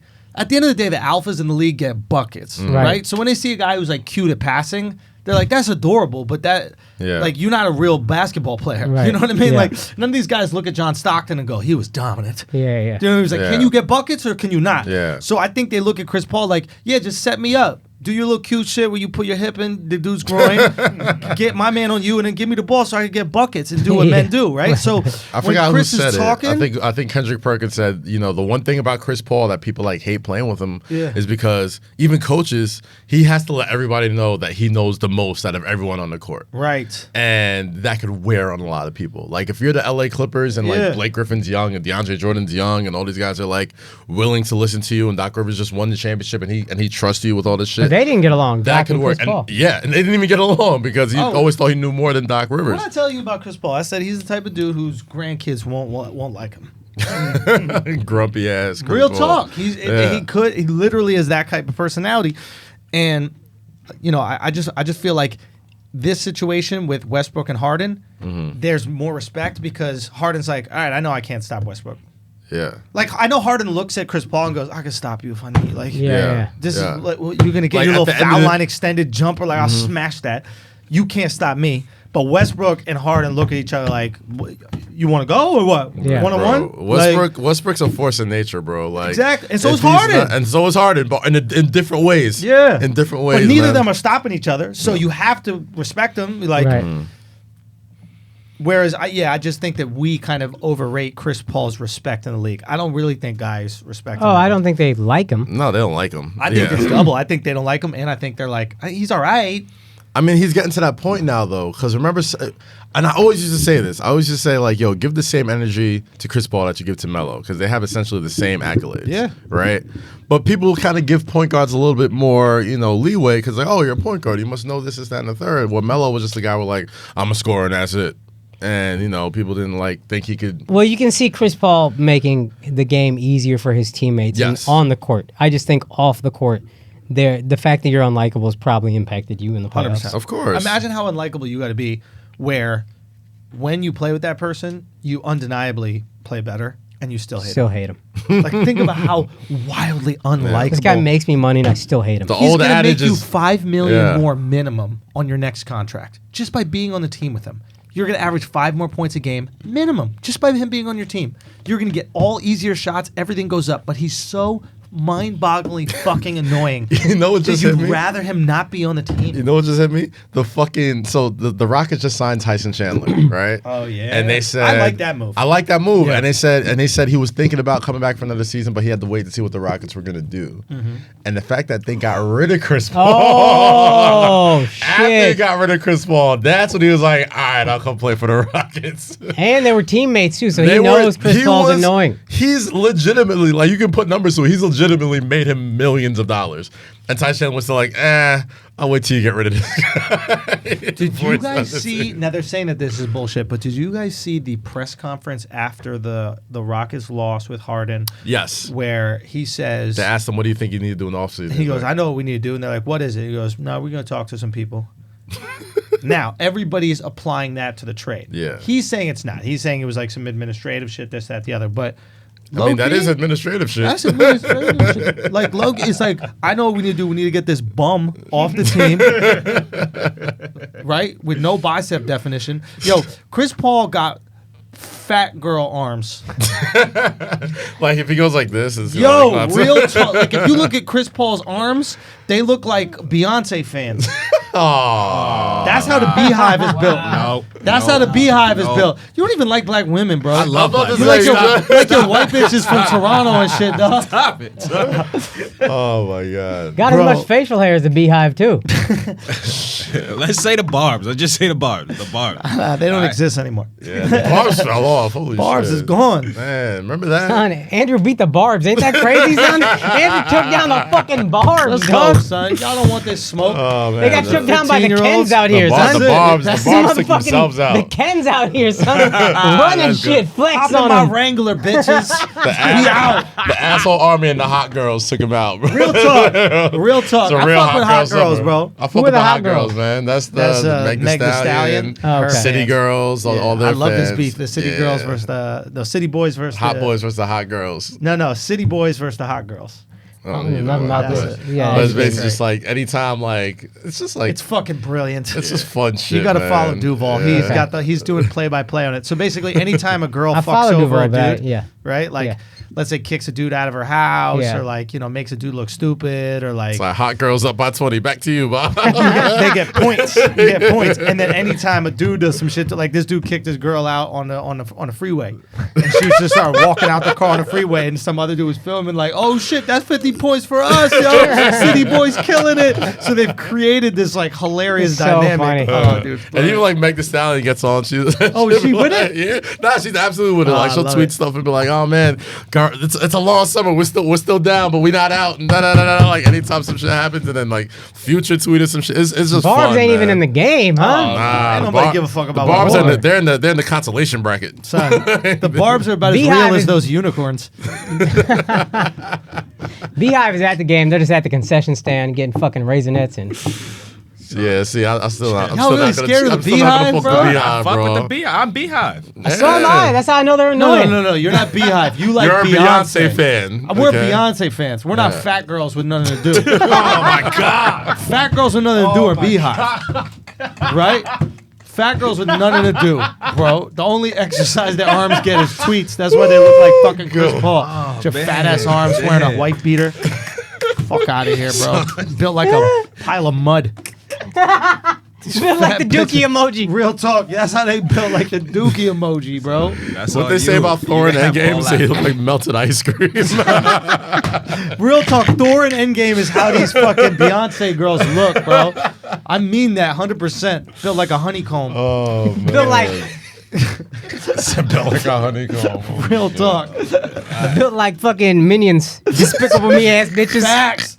Despicable B. Who said that shit? They look like the Mucinex. Hadn't said that though, right? Didn't you say someone said, was it Mark? They looked like Mark said it, right? Oh, man. What was it about? Because it was some girl had like green on, just like shit. Oh yeah, it looked like the Mucinex, son. Bitch looked like a wisdom tooth. I saw that one. That shit killed me. Somebody Oh, posted. my God. Someone who was it? Duval? Looked like a Someone, wisdom tooth. someone posted this dude. It was Duval had a dude in his what's it called shorts. In his rich broke shorts, and he was fat up top, and he has skinny legs. Some shit goes, he looked like a wisdom tooth. 'Cause you know how the wisdom tooth got the long things at the bottom, and it's fat at the top. So I was dying. Oh, fuck. Oh my god. Oh, bro, so fun making fun of fats. Oh god. Oh, fatties. Son, Beyonce fans, but shouts to Beyonce though. We love, Love Beyonce. Beyonce. Love Met the Beyonce. Queen shit. Bee. Queen Queen Bee. Bee. Hate all them day. motherfucking beehives. That beehive is some shit. Real Kingdom shit. don't deserve you, then Beehive don't deserve you. Facts. You see Lion King this weekend, bro? I ain't see no fucking Lion King. You ain't I'm got fucking adult, Lion son. I got King? my ticket. See, I got my I tickets. got We my Beyonce ticket, fans. Exactly, bro. Goddamn. Well, you better get there early so you beat these bitches stampeding to the fucking theaters. Son, no, real talk. I heard they use actual Beyonce fans to kill Mufasa. You know what I'm saying? Like, Oh shit. nah, they did like all the extras. They were gonna CGI it, and they were like, "Why don't we get these fat bitches to be tweeting about Beyonce all day Yeah, long no. to just Beyonce run fans down are- this hallway?" They make quite an impact in cinema. Remember Jurassic Park when the water would just shake? Real talk. That was a Beyonce fan breathing. Breathing is what I was gonna say. Yo, that was a Beyonce fan. She just took one deep breath. She just went. Just the nose. Water just shaking. Are y'all Real trying to talk. say instead of wildebeest that wildebeest? Yo, the wildebeest was doing it, wildebeest. bro. I mean that shit. Yo, we're gonna get back to making fun of these Beyonce fans in a second, but yo, we got a new sponsor, y'all. Oh, we got a We new do. sponsor. We got a Let's new get to sponsor, it. y'all. We out here killing it. Now, Akaash, this is the beauty of when we get sponsorship is when there's organic symmetry. Yup. So I was telling Akaash about the new sponsor, and he goes, "Oh, I know them. I already subscribed to them." Been subscribed. Been subscribed. I was like, "Word?" He goes, "Yeah, absolutely." I said, "Akaash, then take it away, my brother, because you know this." Go for it. It's my first time doing a read, so hopefully I don't No, fuck you don't up. gotta read. Oh, Talk from the bet, heart. From the heart. I'll make sure I hit all those points. So the You talk company, from the heart. dog. company is The Athletic. Yes. It is a Oh, no sports shit. website. I love The Athletic. Cass That's subscribes awesome. too, right? Hell yeah. That's Hey, my shit. look That's at awesome. this, Bro, we out Synergy. here. Look at that. Yo. I love it. Synergy, dog. Go on. They Talk get to it. It is a sports website. Now you have to subscribe to it, but it is legit, good, in-depth journalism. It's not like a bunch of shitty pieces that you read on some other websites, or like you got to pay a really high price to read the good articles. This is a reasonably priced website that has good sports articles. I've brought articles from The Athletic to do segments here. Oh, really? We had one about LeBron and Kyrie and how everything split apart and like evaporated with them too, and that was an article I read on The Athletic. Right. Couple dudes from The Ticket, the station I always listen to, write for the Dallas pages, so like I pick my favorite teams are the Cowboys and the Mavericks, and there's dedicated writers. So you can follow certain teams, or you can follow cities as well. You can follow certain teams. Love so I that. don't have to follow the Rangers because You don't want to give a fuck about this. baseball. Yeah. Shout out to my Frankie feed. Asolo, who writes all the Knicks stuff and the NBA stuff for them. And my I know boy, Frank Asoli. He writes for the yeah, Post, right? They got Shams, he's dog. over there. Shams is over there. And Oh. my boy, Big Waz, we did the show together for Uninterrupted, Yeah, LeBron yeah. James. He has the Count the Dings podcast with Amin and all those other guys. That's on The Athletic as well. So Interesting. I fuck with The Athletic, man. The So Athletic shout out is to dope, them. man. Yeah, dude, it is from, obviously I looked it up a little bit. I wasn't as, privy to it as you guys were. But for me, it seems like it's more of the in-depth article. It's not just recapping like the stats. No. This There's is like some- a theory yeah. or an opinion or Some a really good take. articles on there, yeah. Yeah, and it's cool. And especially what I kind of like is when you get into this downtime of sports, the baseball time of sports. Yeah. There's The actually baseball time. right. There's more time to cook up theory. Yeah. Right, I think this is when articles are actually at their best in sports for me, right? Mm-hmm. Because now we got some time to think about something interesting about basketball. During the season, it's like, okay, Recap, we all recap, to the recap, races. recap, What's recap, good? yeah. Like, okay, are the Game Rockets going to recaps, do yeah. it? Not, but when you got a little time, it's we're going to tell you how that offense is going to work in Houston. We're going to tell you what the Clippers should do, during midseason, this, that, the other. So, I don't know. It's cool. I'm on board now, obviously, because they're a sponsor, but I love the fact that you guys knew all about it.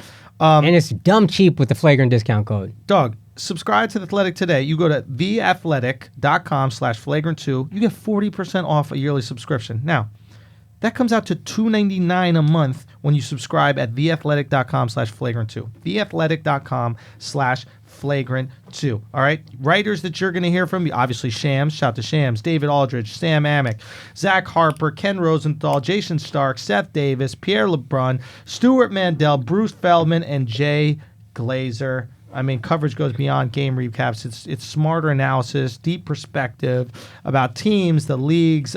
Listen, it's everything that we just spoke about. And if you have a team that you love, like for me, again, Mavs, but especially Cowboys, the best Cowboys writer that I like for me, period, on The Athletic. What's Bob his name? Sturm. Shouts to Bob Sturm. Also works for The Ticket. You're that devout in terms of like following. Oh, so by the way, guys, before we segue away from this, it is theathletic.com/flagrant2. So you're that devout in terms of like following a writer and their perspective on a team? Yeah, I mean, especially with this and like finding the topics, I try to read a bunch of sports stuff, but then sometimes that's like kind of work, and then it's like, oh, I could read about the Cowboys. It's just fun. We're probably not going to talk Question. about it.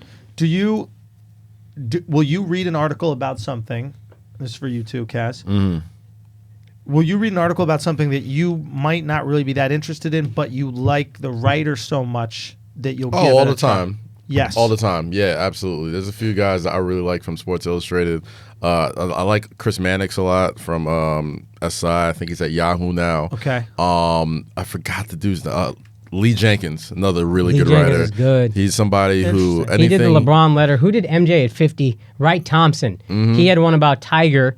I wasn't that interested in Tiger, and I read it, and it was a fucking great article. So there are certain guys that you believe in so much that you're like, okay, I'll give this article about Absolutely. baseball a try, or give this article about volleyball a try, because you're going to have an interesting Yeah, another guy, perspective. Don Van Nat. I was looking up his name. Don Van Nat. Another guy writes like crazy, like in-depth pieces that are like, if One you're of my remotely interested in a subject, just read it. It's Yeah. good. One of That's my first dope. favorite writers We should was, get one of these guys here that does yeah. like long form pieces, not the Yeah. quick shit. Like the guy Don Van who, Nat is a dude who writes in-depth. Same with Wright, like in-depth. Don Van Nat has spent a whole summer with Jerry Jones. See, I'm curious about that process because that piece is a written documentary. Yeah, that's what they are. Right? That's what they are. It's not like, we That's a caught good a way of few putting minutes with him after the game. It's like, no, they we're follow building- you yeah. to wherever. It's like, oh, he had something for breakfast and da da da da. My man just drank Johnny Walker Blue with Jerry Jones every day for an entire summer. We got to find out like what makes these guys want to do that with the written word and why. I mean, that's what I instead wanted of to do video. for most of my career. Really? Yeah, I mean, that's what I did with like rappers. But you also did television too. You've produced, and Yeah, these guys don't have a huge interest in being in front of the camera, being a celebrity. Yeah, like I mean, that's that was my break when I was at the Source and like Hip Hop Wired and Stash and all that shit. Like it was following the careers of like rappers and like some athletes, and the only reason why I got into the athletic stuff was because I wrote so much good shit on rappers that like they needed somebody to go cover the sports shit, and they wanted to be in those like stories with like hip hop culture as well. So that's how that all worked out. But yeah, like people make a great living doing that shit too, man. Just like making those great stories when, I mean, it's a little harder now because it's digital. And what's like the emotional motivation?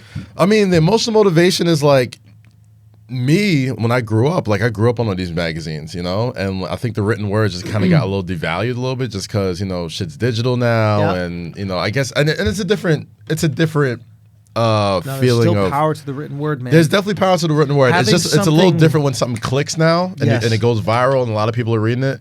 But to me, it was just the fact that I could hold something in my hand and be like, I created this. Like that was it for me. Like I didn't need any more There's satisfaction. something about a quote that like it becomes factual. Yeah. Right? Like if something is written about you, right, and we use that excerpt, it's like Akaash Singh is a marvel of a comedian. Right. He is this generation's Indian voice or something like that.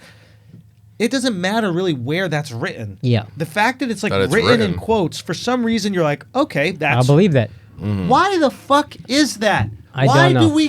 Why is Because it? it's journalistic integrity, man. Like it's not so just somebody. we still value the words that are on paper more. I think Depends we who. just believe what people tell us, and something about seeing it. Yeah, this is, I guess, what you're getting at, but seeing it somehow makes it more legitimate than hearing it. Why? I think also it's like a hard bar in rap. Yeah. So Interesting. you'll remember really a bar. good. You won't Yeah. remember the song. You might not even remember who said the bar. But you'll just remember your a favorite, hard your bar. favorite rapper's favorite rapper, whatever it is. You're like, So it's like I did real songs with big, no made up shits. Yeah. Like, Yeah. Like those you are just hard remember a bars. hard bar. Like to put in words together, even comics, like when you guys, if you just say something a little bit differently, it like can change the whole meaning so of it. you're saying it's more than just the fact that it's written. It's often that this thing that's written is just done so well. is done with art. Yeah. It's done with care. Okay, I think that's And fair. there's something about these in-depth pieces that I identify with as a stand-up where, like, there's so many fucking bloggers out there and, like, soft articles that mean nothing. And I look at them like, that's cool. They serve a purpose. It's like Vine videos. That's cool. Yeah. That Right. thing. But then, like, an in-depth thing where you follow the guy for a whole summer and you write, it's like stand-up to me. It's like, I get there's not as much room for this maybe, but, like, this still is art that you put something into. Okay, Or so like, this is I'm a Break this journalist. down to me. Question, Okay, you guys. go ahead. When you have one of these long pieces, we're Yeah. talking about like a long piece. right. When you sit with that, are you consuming that in one sitting, or are you knowing that you're coming back Multiple. to this? And I come enjoy, back. like, I don't want to finish it. I want to come back to it when I'm, like, bored. I think that's why I get fucked up, is because I'm in You this feel like pressure. Yeah, I'm like, wait, do I have to finish this right now? Maybe I have to remove myself from that expectation and treat it more like a book. Yeah. Right? Yeah, Is it's a that- mini book. It is a mini book. Yeah. Interesting. Okay, what were you saying? No, I mean like just I got a journalism degree. Like that was Yeah. what I went to school for and all this Yeah. other shit. So when you're making so when you're doing these long pieces, like you're essentially saying like this is an authorized telling of this person's life. It's almost like a small autobiography that you get from them because they're giving you the access. They trust your word. You've built up your reputation enough so, fucking this rapper or this person who's very well known trust you with this person's story. Yep. You can't write an autobiography for everybody that's like a novel long, but if you can give a small window into someone's life for that long, especially now with the advent of like social media, you can kind of see instant reaction, right? Whereas back in the day, if you wrote like a bad story and the person that it's on didn't really fuck with it, they just kind of had to eat it. Or like if they'd catch you in traffic or some shit, like yo, that shit that you wrote about me was fucked up, yada yada yada. Now it's almost like you spent a week with Donald Trump and here's the story on it, and Trump is like, this is a great story. You're kind of looking at it like, all right, like this, it's almost like a cosign. You know what I'm saying? Like it's weird. I think weird. Like there's so many other things that comes. There's other layers, especially and for people listening right now that like aren't as old as us and grew up completely in the digital age. Maybe they don't have the same connection to it, but like there was a time where there was a lot less things said. Yes, And- that's the perfect way to put it. And where they were said was often in print. Yeah. And there were a handful of names that wrote about things, right? Especially sports. We can name the sports writers of our childhood. Oh, yeah. The Peter Vessies. Right. Right? Like, Yeah. Bob, yeah. Woody Page. all So those think dudes. about that, right? Like there were a handful Even of Skip opinions. Bayless. Yeah. Skip, right? Like there was realistically, nationally, there was probably 10 opinions on basketball. Yeah. Maybe There was less. one show. It was the There was the one- sports reporters on Sunday. Dude. They would have all the reporters sit in the fucking desk and they would talk about their fucking takes of the week. So think And about that. was pre-first take, saying that a all that player shit. was overrated, right? It became truth because there was less to dispute it. Right. Now, one article is saying LeBron is the best ever, and the next article is saying LeBron's not even top 5. What And the is more credibility valid? takes a hit because everybody needs attention, so they'll just say the wildest thing, which just Yep. skips You MO. didn't have to do And that back you in the didn't have day to do that Back back in the day, then. because no. you were the attention. And that's where the journalistic integrity was a big factor. It's like, why do I don't need to say some shit I don't believe. Whoa. There's not that many of us. So this fake news thing, it's not that like fake news has always existed, but it is a product of a lack of interest in news, Yeah. or rather a product of competition of ideas. Oversaturation. and it's So also a just product of more voices. That's what we're as saying. well. Oversaturation of Yeah. ideas, right? So it's like just as you increase production, quality goes down. Yeah. You know, like when you start as a clothing brand that has one store in Soho, the shirts are made with the finest silks or whatever. Yeah. Eventually, when you're in Walmart, you're down to like cotton Fucking hybrids. Freebirds burritos in Santa Barbara. Santa Barbara is amazing, and then it becomes It became a chain, and now it's whatever. it's whack, right? Yeah. So the same thing happens with journalism. It's like when you have way more opinions, we have to water it down, Yeah. or they end up getting watered down. So in order to spike up and get some sort of interest, you have to have the craziest idea. Yeah, Wow. that's kind of We that's just kind of why I got found out the why game. fake news exists. yeah, that 100%. That's Yeah. Whoa. that's the thing with bloggers is that's why they're hard. It's easy to shit on them. They're easy targets because it's like, yo, your whole thing is just trying to make a career on an opinion, so you pick the wildest opinion. right. Mail for you. Say what? Daily Mail. Oh yeah, that's right. When they fucking what They- was the 'cause article? more people are more likely to click. Oh, it was the seizure clip. Yeah. People are more Coming likely after to me click for that. Andrew Schulz makes jokes about woman's seizure than Andrew Schulz makes light of tense situation in comedy show. Right. Right. You know what I They're mean? Just going after clicks. Yeah. Yeah, because I got to get people to click. We're Yeah. all trying to eat. Everybody trying to eat. And I mean, like, I guess we're in that same boat. The tricky thing with us is like, I think you lose value with your listeners if you lie. So we have to find the sexiest way to describe something that you feel actually satisfies the expectation. Yeah. So when we say like the economics of porn or the real way porn stars make money, motherfucker, it better be the real way Yeah. they make money. Yeah. Right? It's like Because you lose credibility, man. And before, when you lose credibility, you would just kind of like write another article. you could write another article It's and make like- it up. But like now, if you lose credibility, that can literally affect your bottom line. Well, and, I'm not clicking on that shit because you It's lied bullshit. to me. Yeah, like I used to watch Vlad TV all the time, and then like 5 years later, when I just see this bullshit half the time, I'm just like, all right, I'm good. I had to get You off know. it, and I used to do it. I used to do it a bunch, and I appreciate Vlad for putting me on, and giving me that opportunity. Yeah. But it was weighing on me. Like I would Yeah. on Instagram That's every so somebody got aggressively killed negative, every man. single fucking time, and it's just Yeah. Like the Adam 22s of the world, like the no jumpers, like like even that's how academics got I on. fuck with Adam. No, I fuck with Adam. I I know you know. and him got beef. but Why I is it fuck called with no Adam. jumper? I have no fucking idea. No, it wasn't a Gucci main balling like this, but I got no jumper or something. Oh, I think it's a Gucci okay. main lyric. okay. Balling like whatever, but I got no Gotcha. jumper. Why don't you fuck with Adam? He got to Tiana Trump first. Nah, I just think the shit he does is kind of like very detrimental to like hip hop community. Like what? Oh, like interviewing the The shit that he perpetuates because he has such a strong following, Right. That and one time hip hop culture. Granted, it's great at how healthy it is, and there's different avenues for different shit. So you don't just got to be like, oh, this is what I like Like because that's gangs. everything. It's like fuck it, but now it's just like when you know that the negative shit works, and you just do it over and over and over, and you kind of really don't care about the blowback from any of that shit because you're kind of eating off of it, even though you're kind of destroying a lot of people's lives that you may not notice because you kind of got horse blinders on. Right. It's real distasteful. You know what I mean? Like, and you know, motherfuckers like die over shit like that. Like, why would Do you think that he's promoting people's lives being destroyed? Like, and that's the thing. Like, he's not outwardly doing it, but like, I feel like once you get that sort of power, you kind of use it. You got to use it responsibly, and I don't think he does it.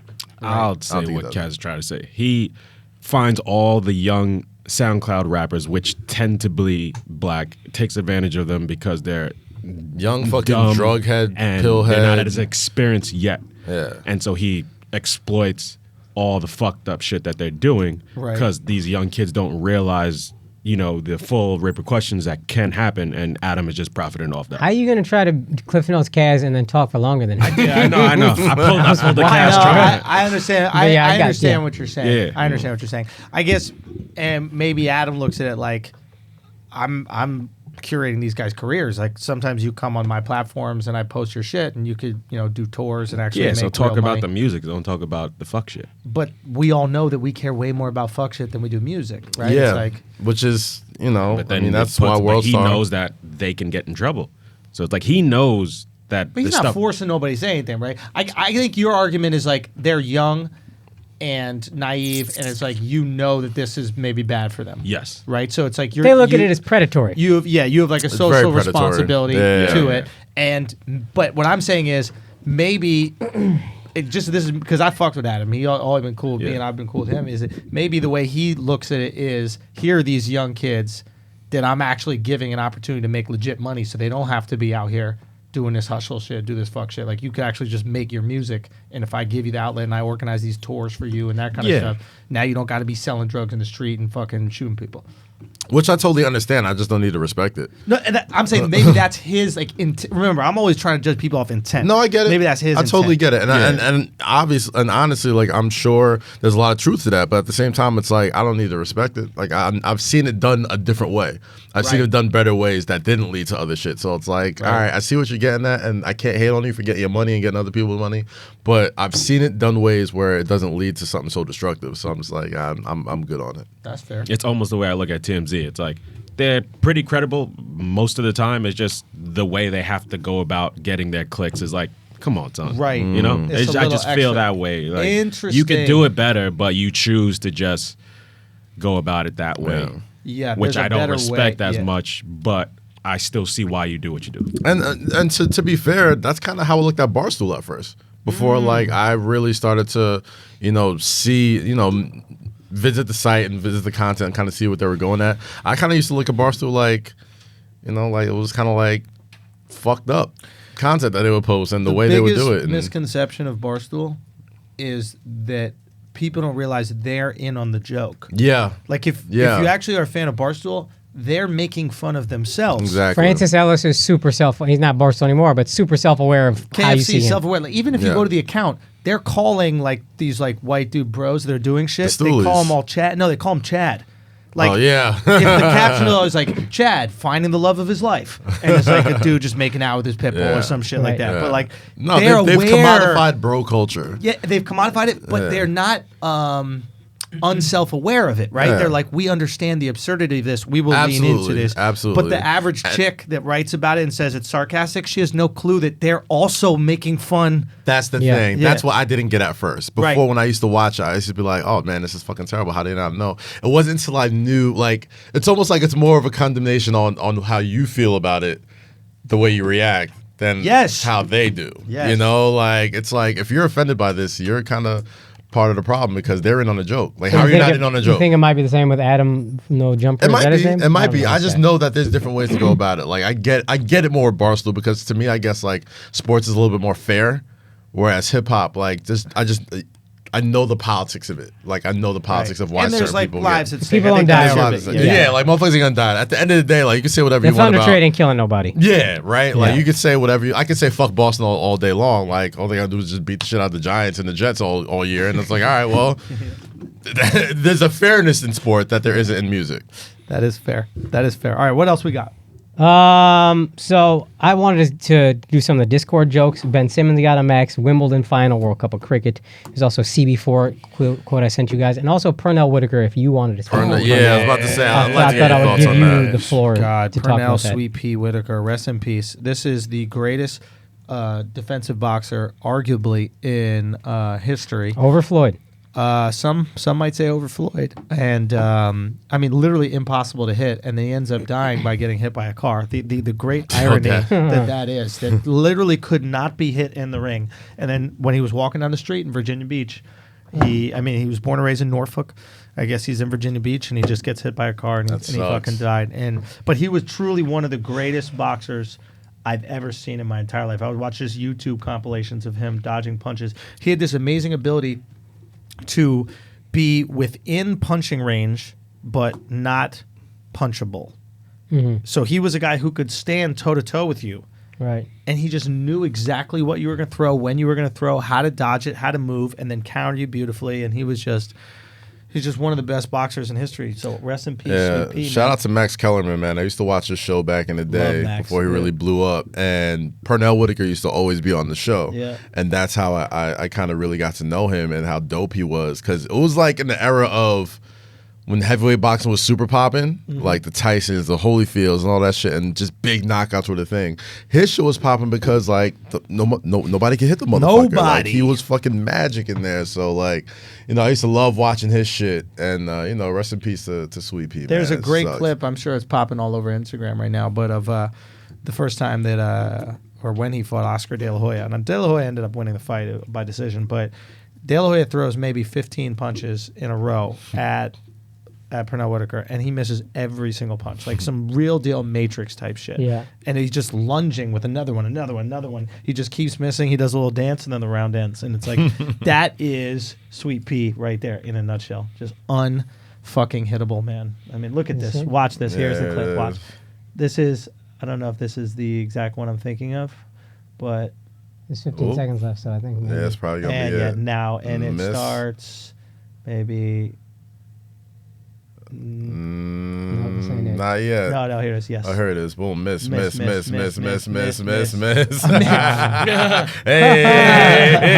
Salsa on that ass. Let's go.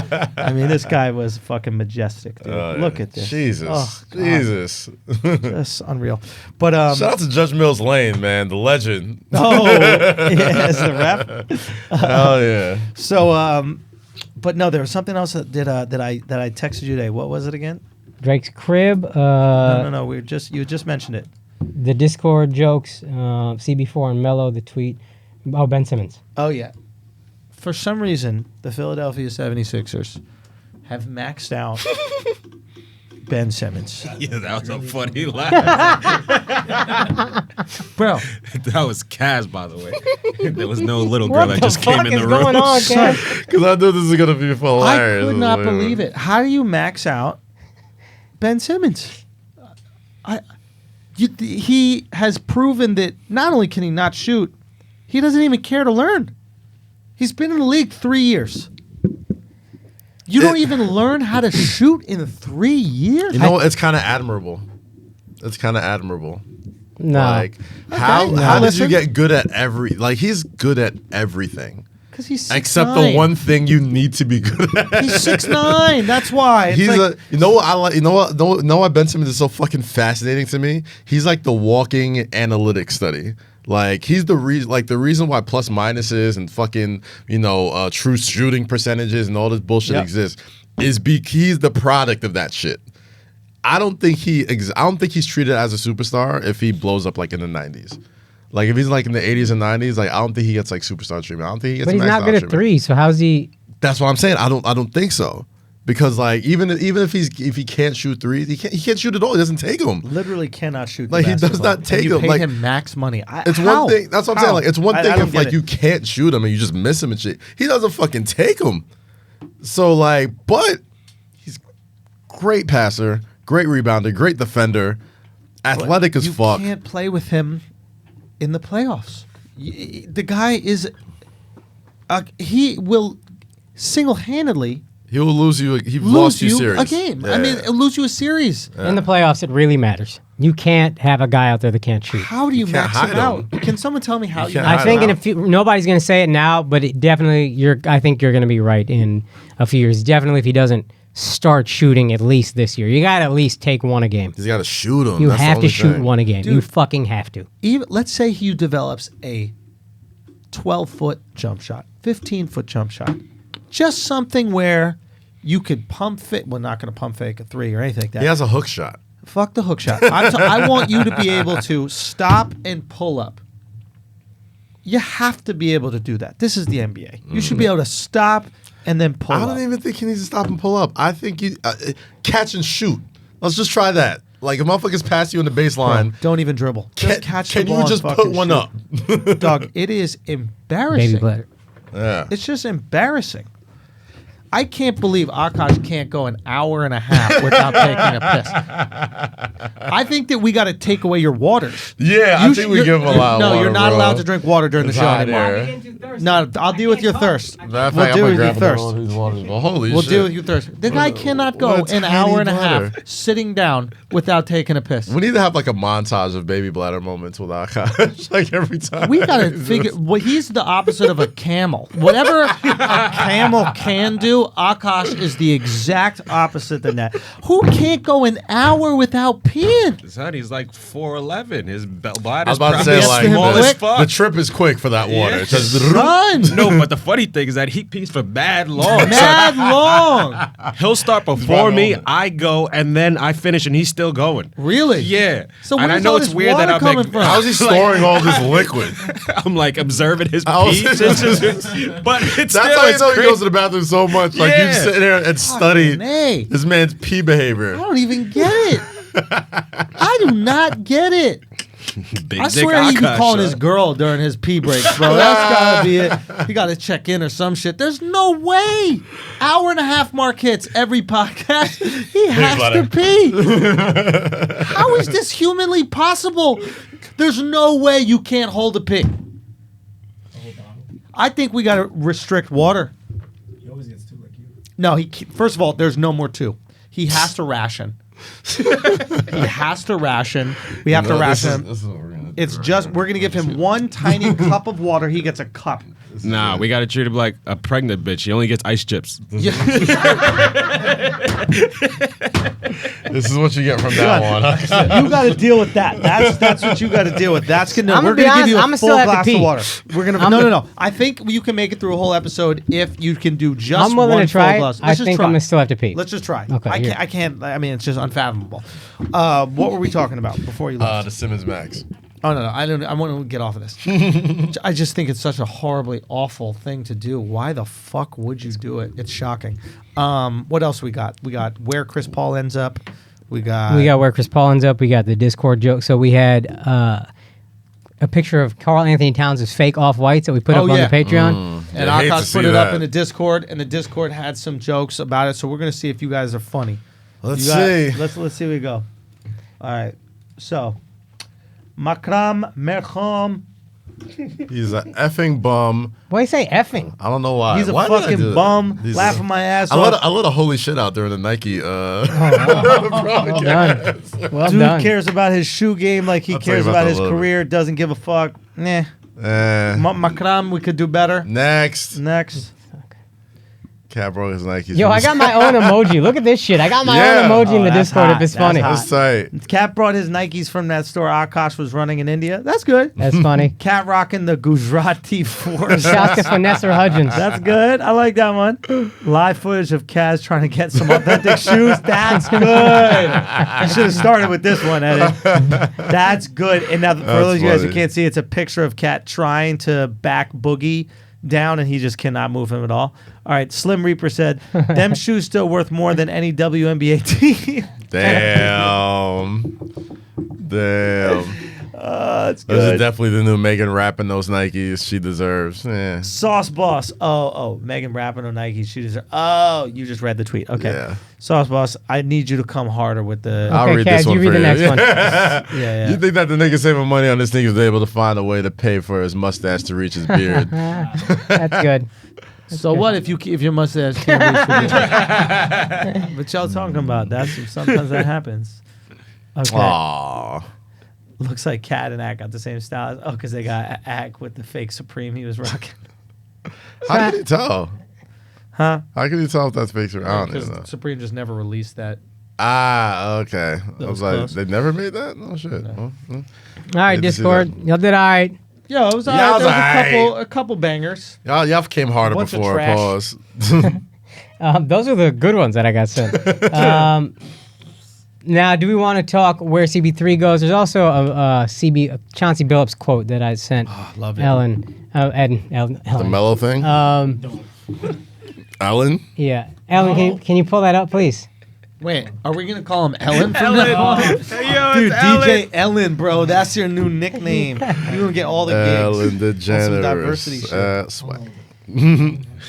Ellen about to start dancing and So shit. basically, Chauncey Billups, you don't need to post it up. Chauncey Billups basically said this. He goes, Melo is an unbelievable player. The problem is that he always cared too much about scoring 30.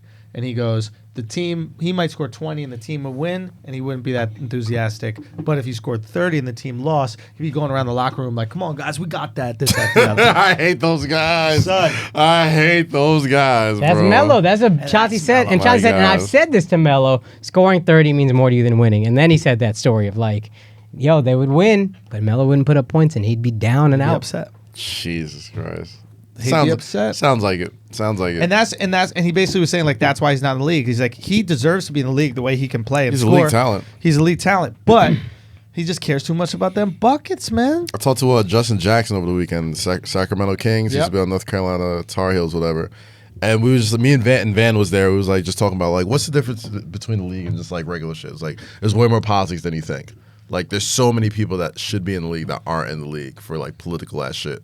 I was like, is that like how the Melo shit's going? I was like, yeah, you could say that. Like there's so many people in the league that don't deserve to be in the NBA, but they just It's know crazy how people. you can take our point, agree with it, and then make a point that completely disagrees with our point. I mean, it causes Isn't that conversation, doesn't it? He's like, no, I do see what you mean because Melo deserves to be in the league. No, because it's just politics is why he's not here. No, he deserves to be in the league, but like I'm just saying, it's an addition to it. It's not If just you have the right agent, Yeah. Listen, if you're a bum, the right agent can keep you in the league. Absolutely. If you're elite, you're elite. There's not a single elite player that's not in the league. Yeah. Right? Because talent is Which is what Melo should the be. commodity, and Melo is elite at one thing: scoring a basketball. And only wants to be elite at one thing. and only wants to be elite at one thing. Well, J.R. Smith is available now. You think he makes the team before Melo? Absolutely, I think he's. Yeah. I think they already said he's going to LA, right? Or that was the That's the conversation rumor. piece. He That's got the rumor. released He was just released, now. but- This yeah. Eddie just sent me this story. Yeah. Even though he doesn't get the text I sent him. Who, Ellen? Ellen, yeah. Yo, Ellen, what were Maybe you I saying? sent it to Edna, and not Ellen, and maybe that's why I got fucked up. Probably it. Possibly. Yo, Send it to Ellen, you next really don't time. like that name, you Ellen ass Ellen? Stupid fucking Ellen. Fucking Ellen. Fucking Ellen, bro. Fucking Ellen, bro. Oh, Christ. Yo, show us your pussy, Ellen. Oh, Wow. Wow. All right. Can we play the? Yo, remember back in the day when you could say that to your secretary? Yo, back in the day, if you just worked at like an ad agency, we're talking about like the 50s, like you could be like on the phone trying to sell like Goodyear tires, and then that shit wouldn't go well. You'd be pissed off. You'd be like, Patricia, come here, show me your pussy. I'm pissed off a little bit. Like that was just part of your day, right? Pour me a scotch and show me your cunt. Come on. It's like Mad Men. You ever watch that? Yeah. That's basically what it was That's what he like. just described. That's Episode one. Literally, that's how it worked. Okay, Ellen? So tuck that cock between your legs and show us that fucking vagina. Oh my god. Yeah, Bro. it's funny. I think those weirdo chicks that dress weird and with all the tattoos, I just think that pussy's different. Goths? Yeah, like the weirdo joints. Like the Portland women. yeah. The pale bitches Yeah, that the got pale tattoos. bitches. Exactly. Yeah. Yo, Yeah. you watch Euphoria? No. I heard that shit is wild. It's a wild show. Oh, I heard it's that's a great good, though. show. But hold I gotta on, check what were that. you saying about these I Portland don't know. It bitches? was just an observation. Wait, what about them? That their pussies are different? Yeah, just different in a way that I just don't know. Like how? Like the they- land of the unexplored, and you just haven't. I don't get it. But how does their pussies look? Like, you know how they say Asians is sideways? wow. Wow. All right. We going there now? All right. Might have to edit Yo, that. the far Rockaway coming out of this dude right now. We might have to edit that. Yo, one. first of all, can I? Let me just ask y'all something about this. So, no. I gotta ask. No, I gotta ask help this. me, help No, I me gotta out. ask this, right? Because, all right, look, right? They say Asian girls' pussies are sideways, right? Who And then, says that? Oh, you never heard that? That's a very common. Yeah, it's a thing. common That's a common thing. stupid So they say Asian girls' thing. pussies are sideways, right? That's like a common like joke, right? And then you ask your friends, be like, "Yo, why they say that shit?" And they're like, "Yo, because their eyes be like that." their eyes ain't different. Eyes ain't the- The They eyes just not going up squinted. and down like yeah, this. They're not a lizard, right? Their eyes is just more closed. So you can say their pussies are more closed, but not their pussies are sideways. Where did sideways I come? don't know. I don't know. Alex, why'd you think? Wildly Please tell us racist. I don't know why what you you're think talking their about. pussies I don't know what you're talking about. open up sideways. He's just always pussy. Please Like, tell this us. is- there's- Yo, there's- Alan, Alan. pull it up, son. No, we got to get to the bottom of this. Why do you think Asian girls' pussy? Like, where was the logic in your head when you first, like, when you hooked up with your first Asian girl? Did you like slide your hand in there like opposite? Does Like he you go- slid it, you Did slid you it swipe it down. like a Metro card?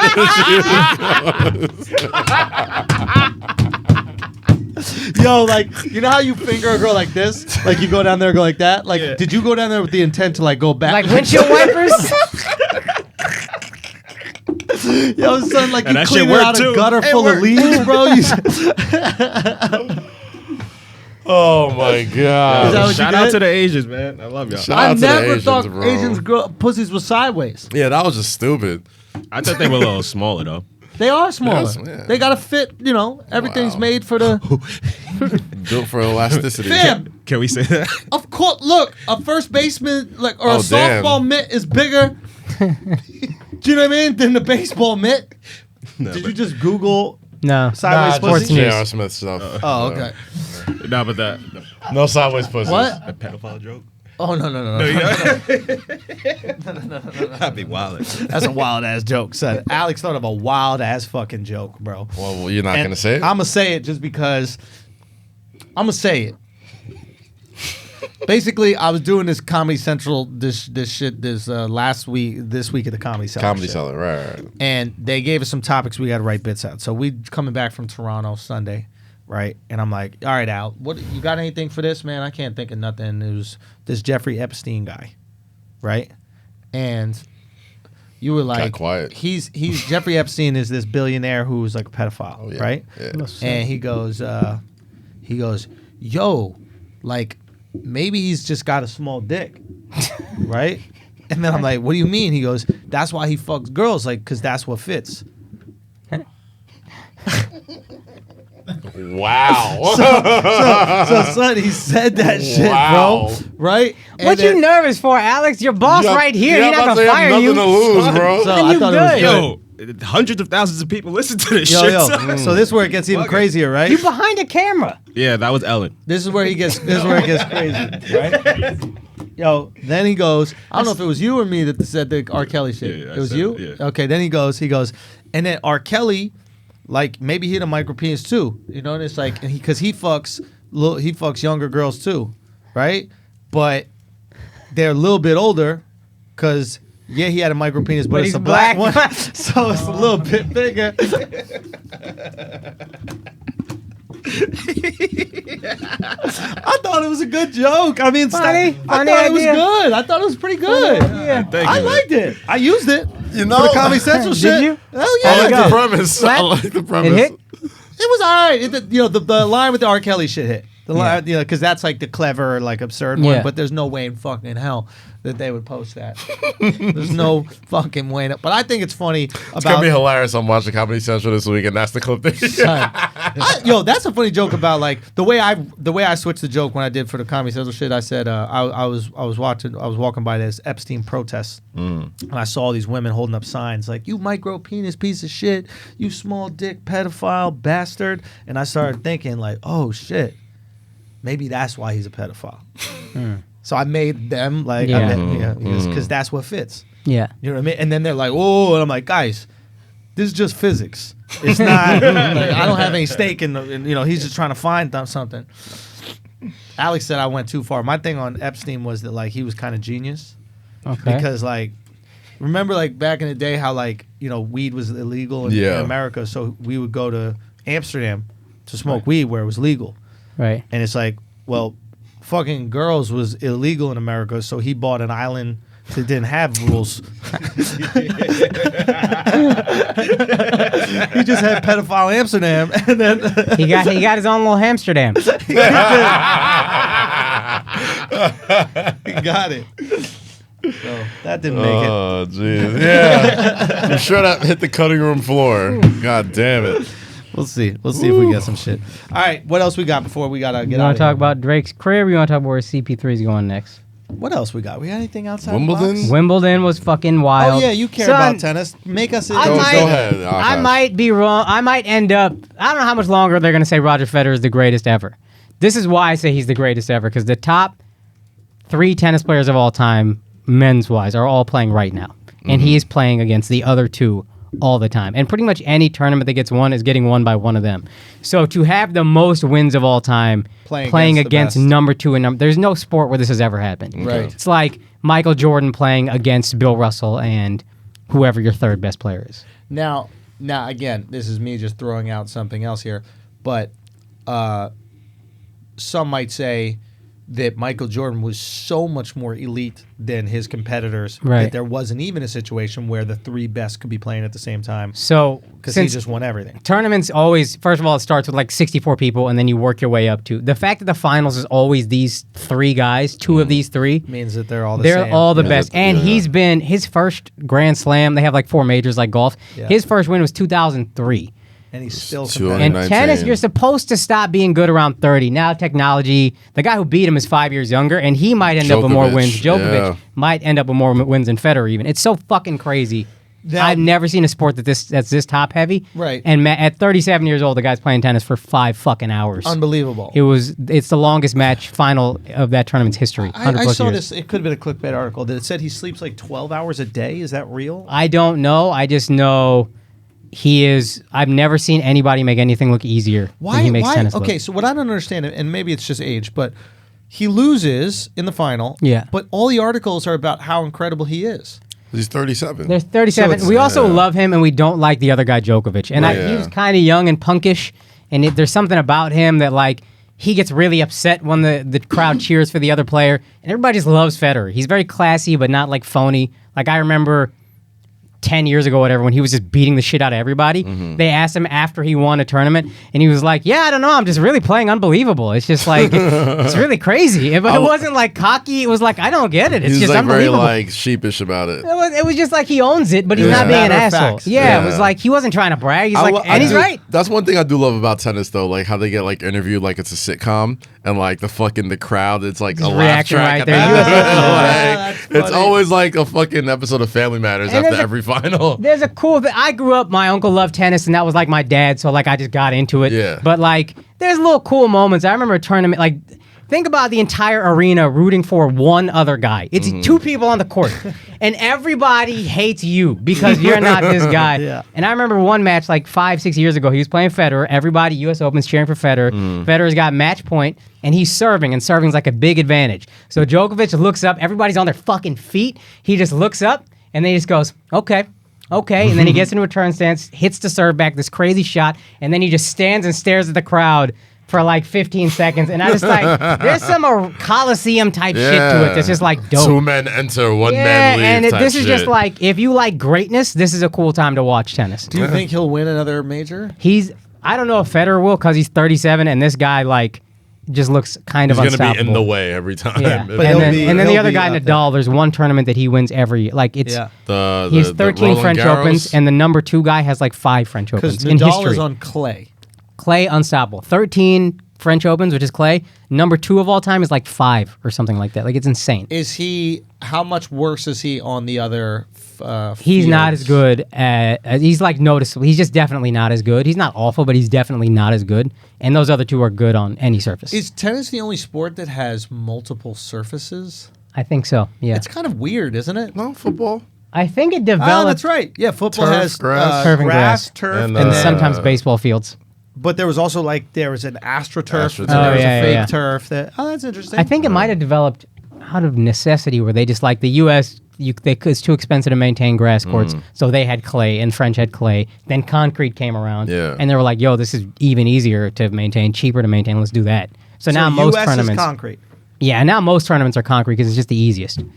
Put this in one time; it's gonna last the longest. Not much maintenance. Let's just stick with Have that. you played on grass? I haven't played on anything except the hard court, and I also haven't played in like 15 years since high school and a little bit of college. Do they say it's that different when you play on grass? Apparently, It seems it's much different. Wildly different. Yeah, grass is supposed to be real fast. I was about to say, like, I feel like I feel like you slip around all the You time. slip Yeah. around. That's a thing you got to account for. On clay, you got to account for slipping. Hard court. Oh, that's you right. gotta Clay be- slides like crazy, yeah, right? in hard court, you can't slide. You'll tear your fucking ACL. So you got to play differently on all three surfaces. That's That's the thing actually with these interesting, sports. They yeah. don't know how to market them, man. I almost maybe one day when we're fucking old, we'll have a marketing agency where we help sports out because, like, to me, that's how you we'll sell. get tennis exciting. Yeah, like, Yeah. like yes, we understand the tennis fans get it, but the casuals, like, tell me that someone could bust their ACL unless they play different on this concrete. Tell me this clay shit is going to be different. Like, show me the new stimulus every time I watch. It's exciting. There's a monotony to baseball, right? There is a Yeah. monotony to basketball even, right? A lot of people go, I just watch the fourth quarter. And tennis can be monotonous. There's you never know when the point's going to come. It's like a crazy rally, but like Right. I'll zone out. I'm not like a fanatic. I enjoy it, but I'll zone out early in a match. Right. But like I also just love individual sports and like seeing like this guy Novak Djokovic used to choke all the time, and me as a guy he got like, over it. He just got over it. Now he's a fucking champion. And you see one person get over this thing. Like Jordan had to conquer it, but he has teammates. He's the best by far, but he Right. got teammates. If it's just fucking you doing anything, Yeah. it's crazy. And you're not even allowed to consult with your coach That's That's what illegal. Serena during got a in match. trouble That's what for. Serena got in trouble for. Yeah. For And cheating. you know it's bad marketing because you said to me, he's like, "Oh, I went 35 years and I never understood the point scoring process." system. Yeah. Al was watching you love white sports. I was watching he was watching Wimbledon, Yeah. the thing when we were at the airport, and it dawned on me I truly don't know how it's scored. Yeah, it's weird. It goes like 15, 0, 30, 40. 15, 30, 40. Love is If you love is point zero. game. Oh, no, love is there. Love is 0, 15, 30, 40, and then you game. win. And if you both have 40, that's a deuce, and then it's basically win by 2. Win by 2, and then when you win that thing, that's called a game. And you need how many games to be a set? 6. If you're tied at 6, you go to a tiebreaker. Right. That's what you were explaining to Yeah, me. yeah. So the first to it's 6, 6 win by 2, Win by 2. or And- straight 7. or straight 7. Yeah. Yeah. Okay. 6 win by 2 or straight 7. But then the last set, that's why it went that long. It And- was like a tiebreaker, so that shit just kept going back and forth, back and How many forth. sets do you if guys need to win 4 sets? Guys need to win 3. 3 Best of sets. 5. Women need to win, Win 2. 2. Yeah. And that's why the girls' game is shorter. yeah. And that's why it can go on forever because if they're tied, Yeah, and there's only certain tournaments that are like the Grand Slams. I think 3 of the 4 have these thing where you got to win by 2. And then Wimbledon had an Andy Roddick Roger Federer match where the last saw set that. was Yeah. like 50. It was like 49-51 or something crazy. Yeah. So then they were like, let's. And there was another game. Wasn't important, but it went like 80-79 or something like the 81. So they're like, look, after 12, we're just gonna do tiebreaks, and we're not gonna fucking do this anymore. so that means whoever wins wins. It's So not at another- when it was 12 It was all, like they went sudden to it. death. Yeah, they went Right. to a tiebreak. yeah, no, maybe we should go to the U.S. Open. When is it? It's late In August, Coming up right? September. soon, right? Yeah, Yeah. late August, early I've September. been there before. It was super fun. Yeah, I Go went to a too. night match, yeah. and we should buy tickets to like one of the later games, like where it's good people playing. Yeah. and we should. It's a great atmosphere too. Like you know what I it's kind of fucking liked? I was walking around, and sometimes you have guys that were really popular when we were kids, Right. And they're kind of fallen off, but they're still professionals. They Right. still play, right? So like a journeyman NBA player will still be on an NBA team. Yeah. But again, like you said, it's an individual sport. Yeah. So there was a guy named Leighton Hewitt. Yeah, him? I remember know Leighton Leighton Hewitt. Hewitt, Yeah. He was like at one point he He was won. incredible. Yeah. I His saw- whole game was just, I'm gonna make you fuck up. Yeah. I will. I have Return unlimited everything. fitness. Yeah, I will yeah. get every ball back until you fuck up. Yeah. And then I think they said Agassi was good at that too, right? Return anything. Did He could have, like, a return great- anything, but like within that's like whatever serve you hit, I can get it back. Leighton Hewitt's game is like, I'm not gonna try to hit crazy shots. I'm just gonna make you hit one more every time, And that I'm waiting breaks for you you eventually, to fuck right? Yeah. Okay, so I saw him play because again, when the U.S. Open happens, all these matches are happening at the same time. Like you said, there's 64 Yeah. people. They need to Yeah. whittle them down. So not every match is on the big one with the stadium. There's like the ones on the side that only fit like 100 people Fam. and shit. Yeah. I'm watching this Leighton Hewitt guy that I saw on Sports Center. I didn't know anything about Right. tennis or anything. There's 2 bleachers. Yeah. Literally Yeah. 2 rows of seats. He's right there. I could have walked right on the tennis Right. court and just Yeah. interrupted the fucking game. Got a selfie if I wanted. It's rare you get to see. Yeah, It this- felt like In Summer any League. sport, yeah. Yeah. For NBA Summer League, where you're just that fucking close in the action. So maybe we could do some flagrant shit. Maybe we could like get some tickets and cook up some I'm content. out there. down. I'm down, going with man. my cousin regardless. So like, Oh, you're like you're into it. You're yeah, especially U.S. Open at night. It's also kind of like a fun because it's New fun. Yorkers. So And like, it's the end of the London is summer. mad classy. Like if the other guy makes a mistake, Yeah, you're yeah. not supposed to cheer. That's like an unwritten tennis rule. Yeah. New York at night. If we like Federer, go. Rowdy. and they love Yeah. everybody loves Federer. Like even Yeah. in America, he's more popular than like the great American champions like Pete Sampras or whoever. Yeah, yeah. If Federer's in a tight match and the other guy fucks up, they don't care. We're yelling shit, we're clapping, we're getting rowdy. Like it's New York. You know what I mean? It's still New York. Even if it's classier motherfuckers that like tennis, it's still New York. It's I kind of s- fun. I still like the fact that like they'll cheer while crazy, but everybody shuts up right before. Yeah. they're Oh, about to yeah. play. Yeah, Like it's don't like quiet. it's like they still Yeah. respect them. It's like, yo, we're gonna give you your quiet for so you can play. That It's shit is that dope. golf Yeah. shit too, right? Like, aren't you supposed to not make a sound? Yeah. Yeah. When you tee off, Yeah. but then you can say As whatever. soon as it hits, after. like, get in the hole! Yeah, And all yeah, this yeah, shit. yeah. Yeah. It's Well, tight. shit. All right, maybe we pulling up, I'm with it. guys. I'm with it. That has been another episode of Flagrant 2. Why don't we tell some people where we're gonna be at, man? Oh, this weekend I will be in Detroit, Michigan for Duce Palooza at the Masquerade. Masquerade? I mean, sorry. Yes, this Friday, the Masquerade. No, sorry about that. This Friday, Detroit, Michigan, July 19th. Wale will be performing full set, performing his new single On Chill with Jeremiah, which should be really tight. And let me just pull up the other DJs before I fucking forget. Goddamn.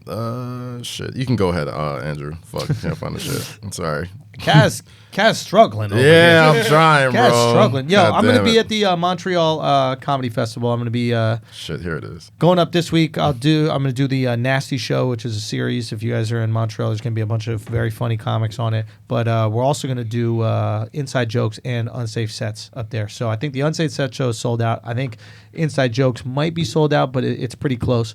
And I'm excited to do it, man. I'm excited just to be up there. So I'll be up there for the next couple weeks. Alex is gonna come up not this weekend, but the next weekend for the unsafe sets and inside joke shows, and he'll be capturing some of the nasty shows as well. And but yeah, if you're in Montreal, definitely pull up, come by. You know, that'll be a lot of fun. And then I'll also be after that going to Tokyo. If you got any advice about Tokyo, I'll be there from the 2nd to Andrew the finally 11th. taking a vacation, guys. I'm gonna take a little vacay. Nice, I need a little nice, vacay. nice. you so- still doing Burning Man? You doing 2 vacays or this the one? There's Burning Man has to do with some news that I want to tell you guys, but I can't tell it just yet. But I want to tell about you know what I'm talking about. Yeah, I don't. I'll tell you. You do know. But so Burning Man is dependent on that because I might have to be here to oversee some shit. And Okay. but Gotcha. hopefully I can. You guys don't. Yeah. But hopefully we'll be able to share that in a second. And then but after I get back from Tokyo, we're gonna be back on the road again. Matador tour. Come see us in DC. What is it? The 15th through the Mad 17th or shows. something like that. Yeah, I think, August. I mean, we're 15th there to the Thursday, 18th, Friday, yeah. Saturday, Sunday. A bunch of shows. TheAndrewSchultz.com for that. Then we're going to be out there in Chicago. The first show sold out for Chicago, so we added another show. Dahlia Hall, beautiful theater there in Chicago, man. Pull up. Can't wait to see all motherfuckers out there. And then we're going to be hitting up, I think we have another date, and then we got Russia. Then we're going to be in Australia. Those tickets for Australia are moving, by the way. If you haven't got them, get them now because their shit is Nice. about to be gone. And remember, I'm not coming there all the fucking time. So get on that shit. Tell your friends. Spread the fucking word. Keep it flagrant. And then TheAndrewSchultz.com. We keep adding more and more shows. So I'm very excited for y'all to continue seeing this. This is crazy seeing us go from clubs to theaters. To and, sold like, out theaters. It's just a wild experience, man. That's so, a dream. And to see the audiences, man, it's just like leaning into the flagrancy, to see the comics that I have open, because I specifically choose guys that fuck with the flagrancy, and to see them perform in front of a crowd that actually Embraces embraces it, it. Yeah. and embraces like dark humor and fucked up jokes and like gets off on it. When they come off stage, it's so crazy because they're like, yo, your crowd is fucking unreal. I'm dealing with these PC motherfuckers all the time, and I'm like scared to tell some jokes, and all of a sudden I tell this one fucked up joke and they're going crazy. I mean, bravo. Anyway, they love y'all, so it's a treat for them to perform for you guys as well, man. So yeah, theandrewschultz.com, get all those dates. Cast off. My fault. Finally got the right fucking information. We're at the Majestic, not the Masquerade. My fault. Detroit in 4140 Woodward Avenue. DJ Twist, DJ Slick B, DJ BJ will all be spinning. My boy Chris Styles low key hosting. Wale will be performing his new album single and as much as other shit. And pull up this Friday, man. And if you're going to Complex Con after that, hit me up. I should be around there as well. Akaash, all you. Yo, we're building out this tour. I'm headlining. I'm bringing my boy Danish Makbul along to feature. Very funny comic. So we are going to Houston, September 6th at the Secret Group. 2 shows, 8 and 10:30. Then the 7th, we're in Austin at the Fallout Theater at 7 o'clock. We're there again on the 8th. Fallout Theater, 7 o'clock. September 13th, San Francisco, Piano Fight. 2 shows, 8 and 10:30.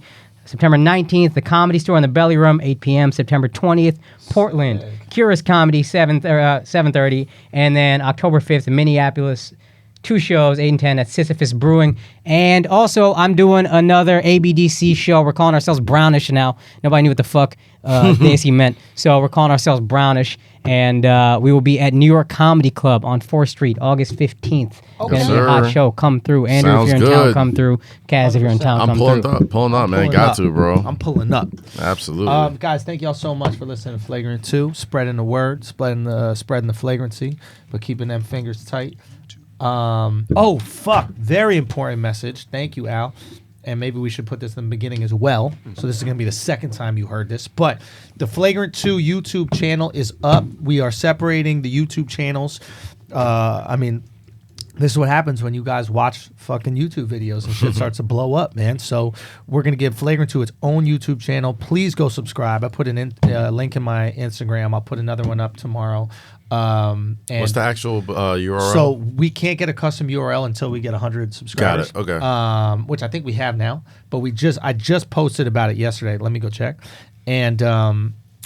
But basically, please go subscribe to that. Also, the same thing for Brilliant Idiots. Please go subscribe to that as well. So we are just breaking these channels up so that we can put more content out on each one and everyone doesn't get over flooded. And I'm just very excited about it, man. Thank y'all so much for watching the videos and sharing them, and seeing these videos do big numbers is super exciting for us. So thanks again, man, just for always support what we do here. So go, please. I'm asking you guys, please go subscribe to the Flagrant 2 YouTube, the Brilliant Idiots YouTube as well, because that's where you're going to be able to watch these videos, the clips and the full video every week there. All right, guys, that's been another episode of Flagrant 2. Peace. God bless.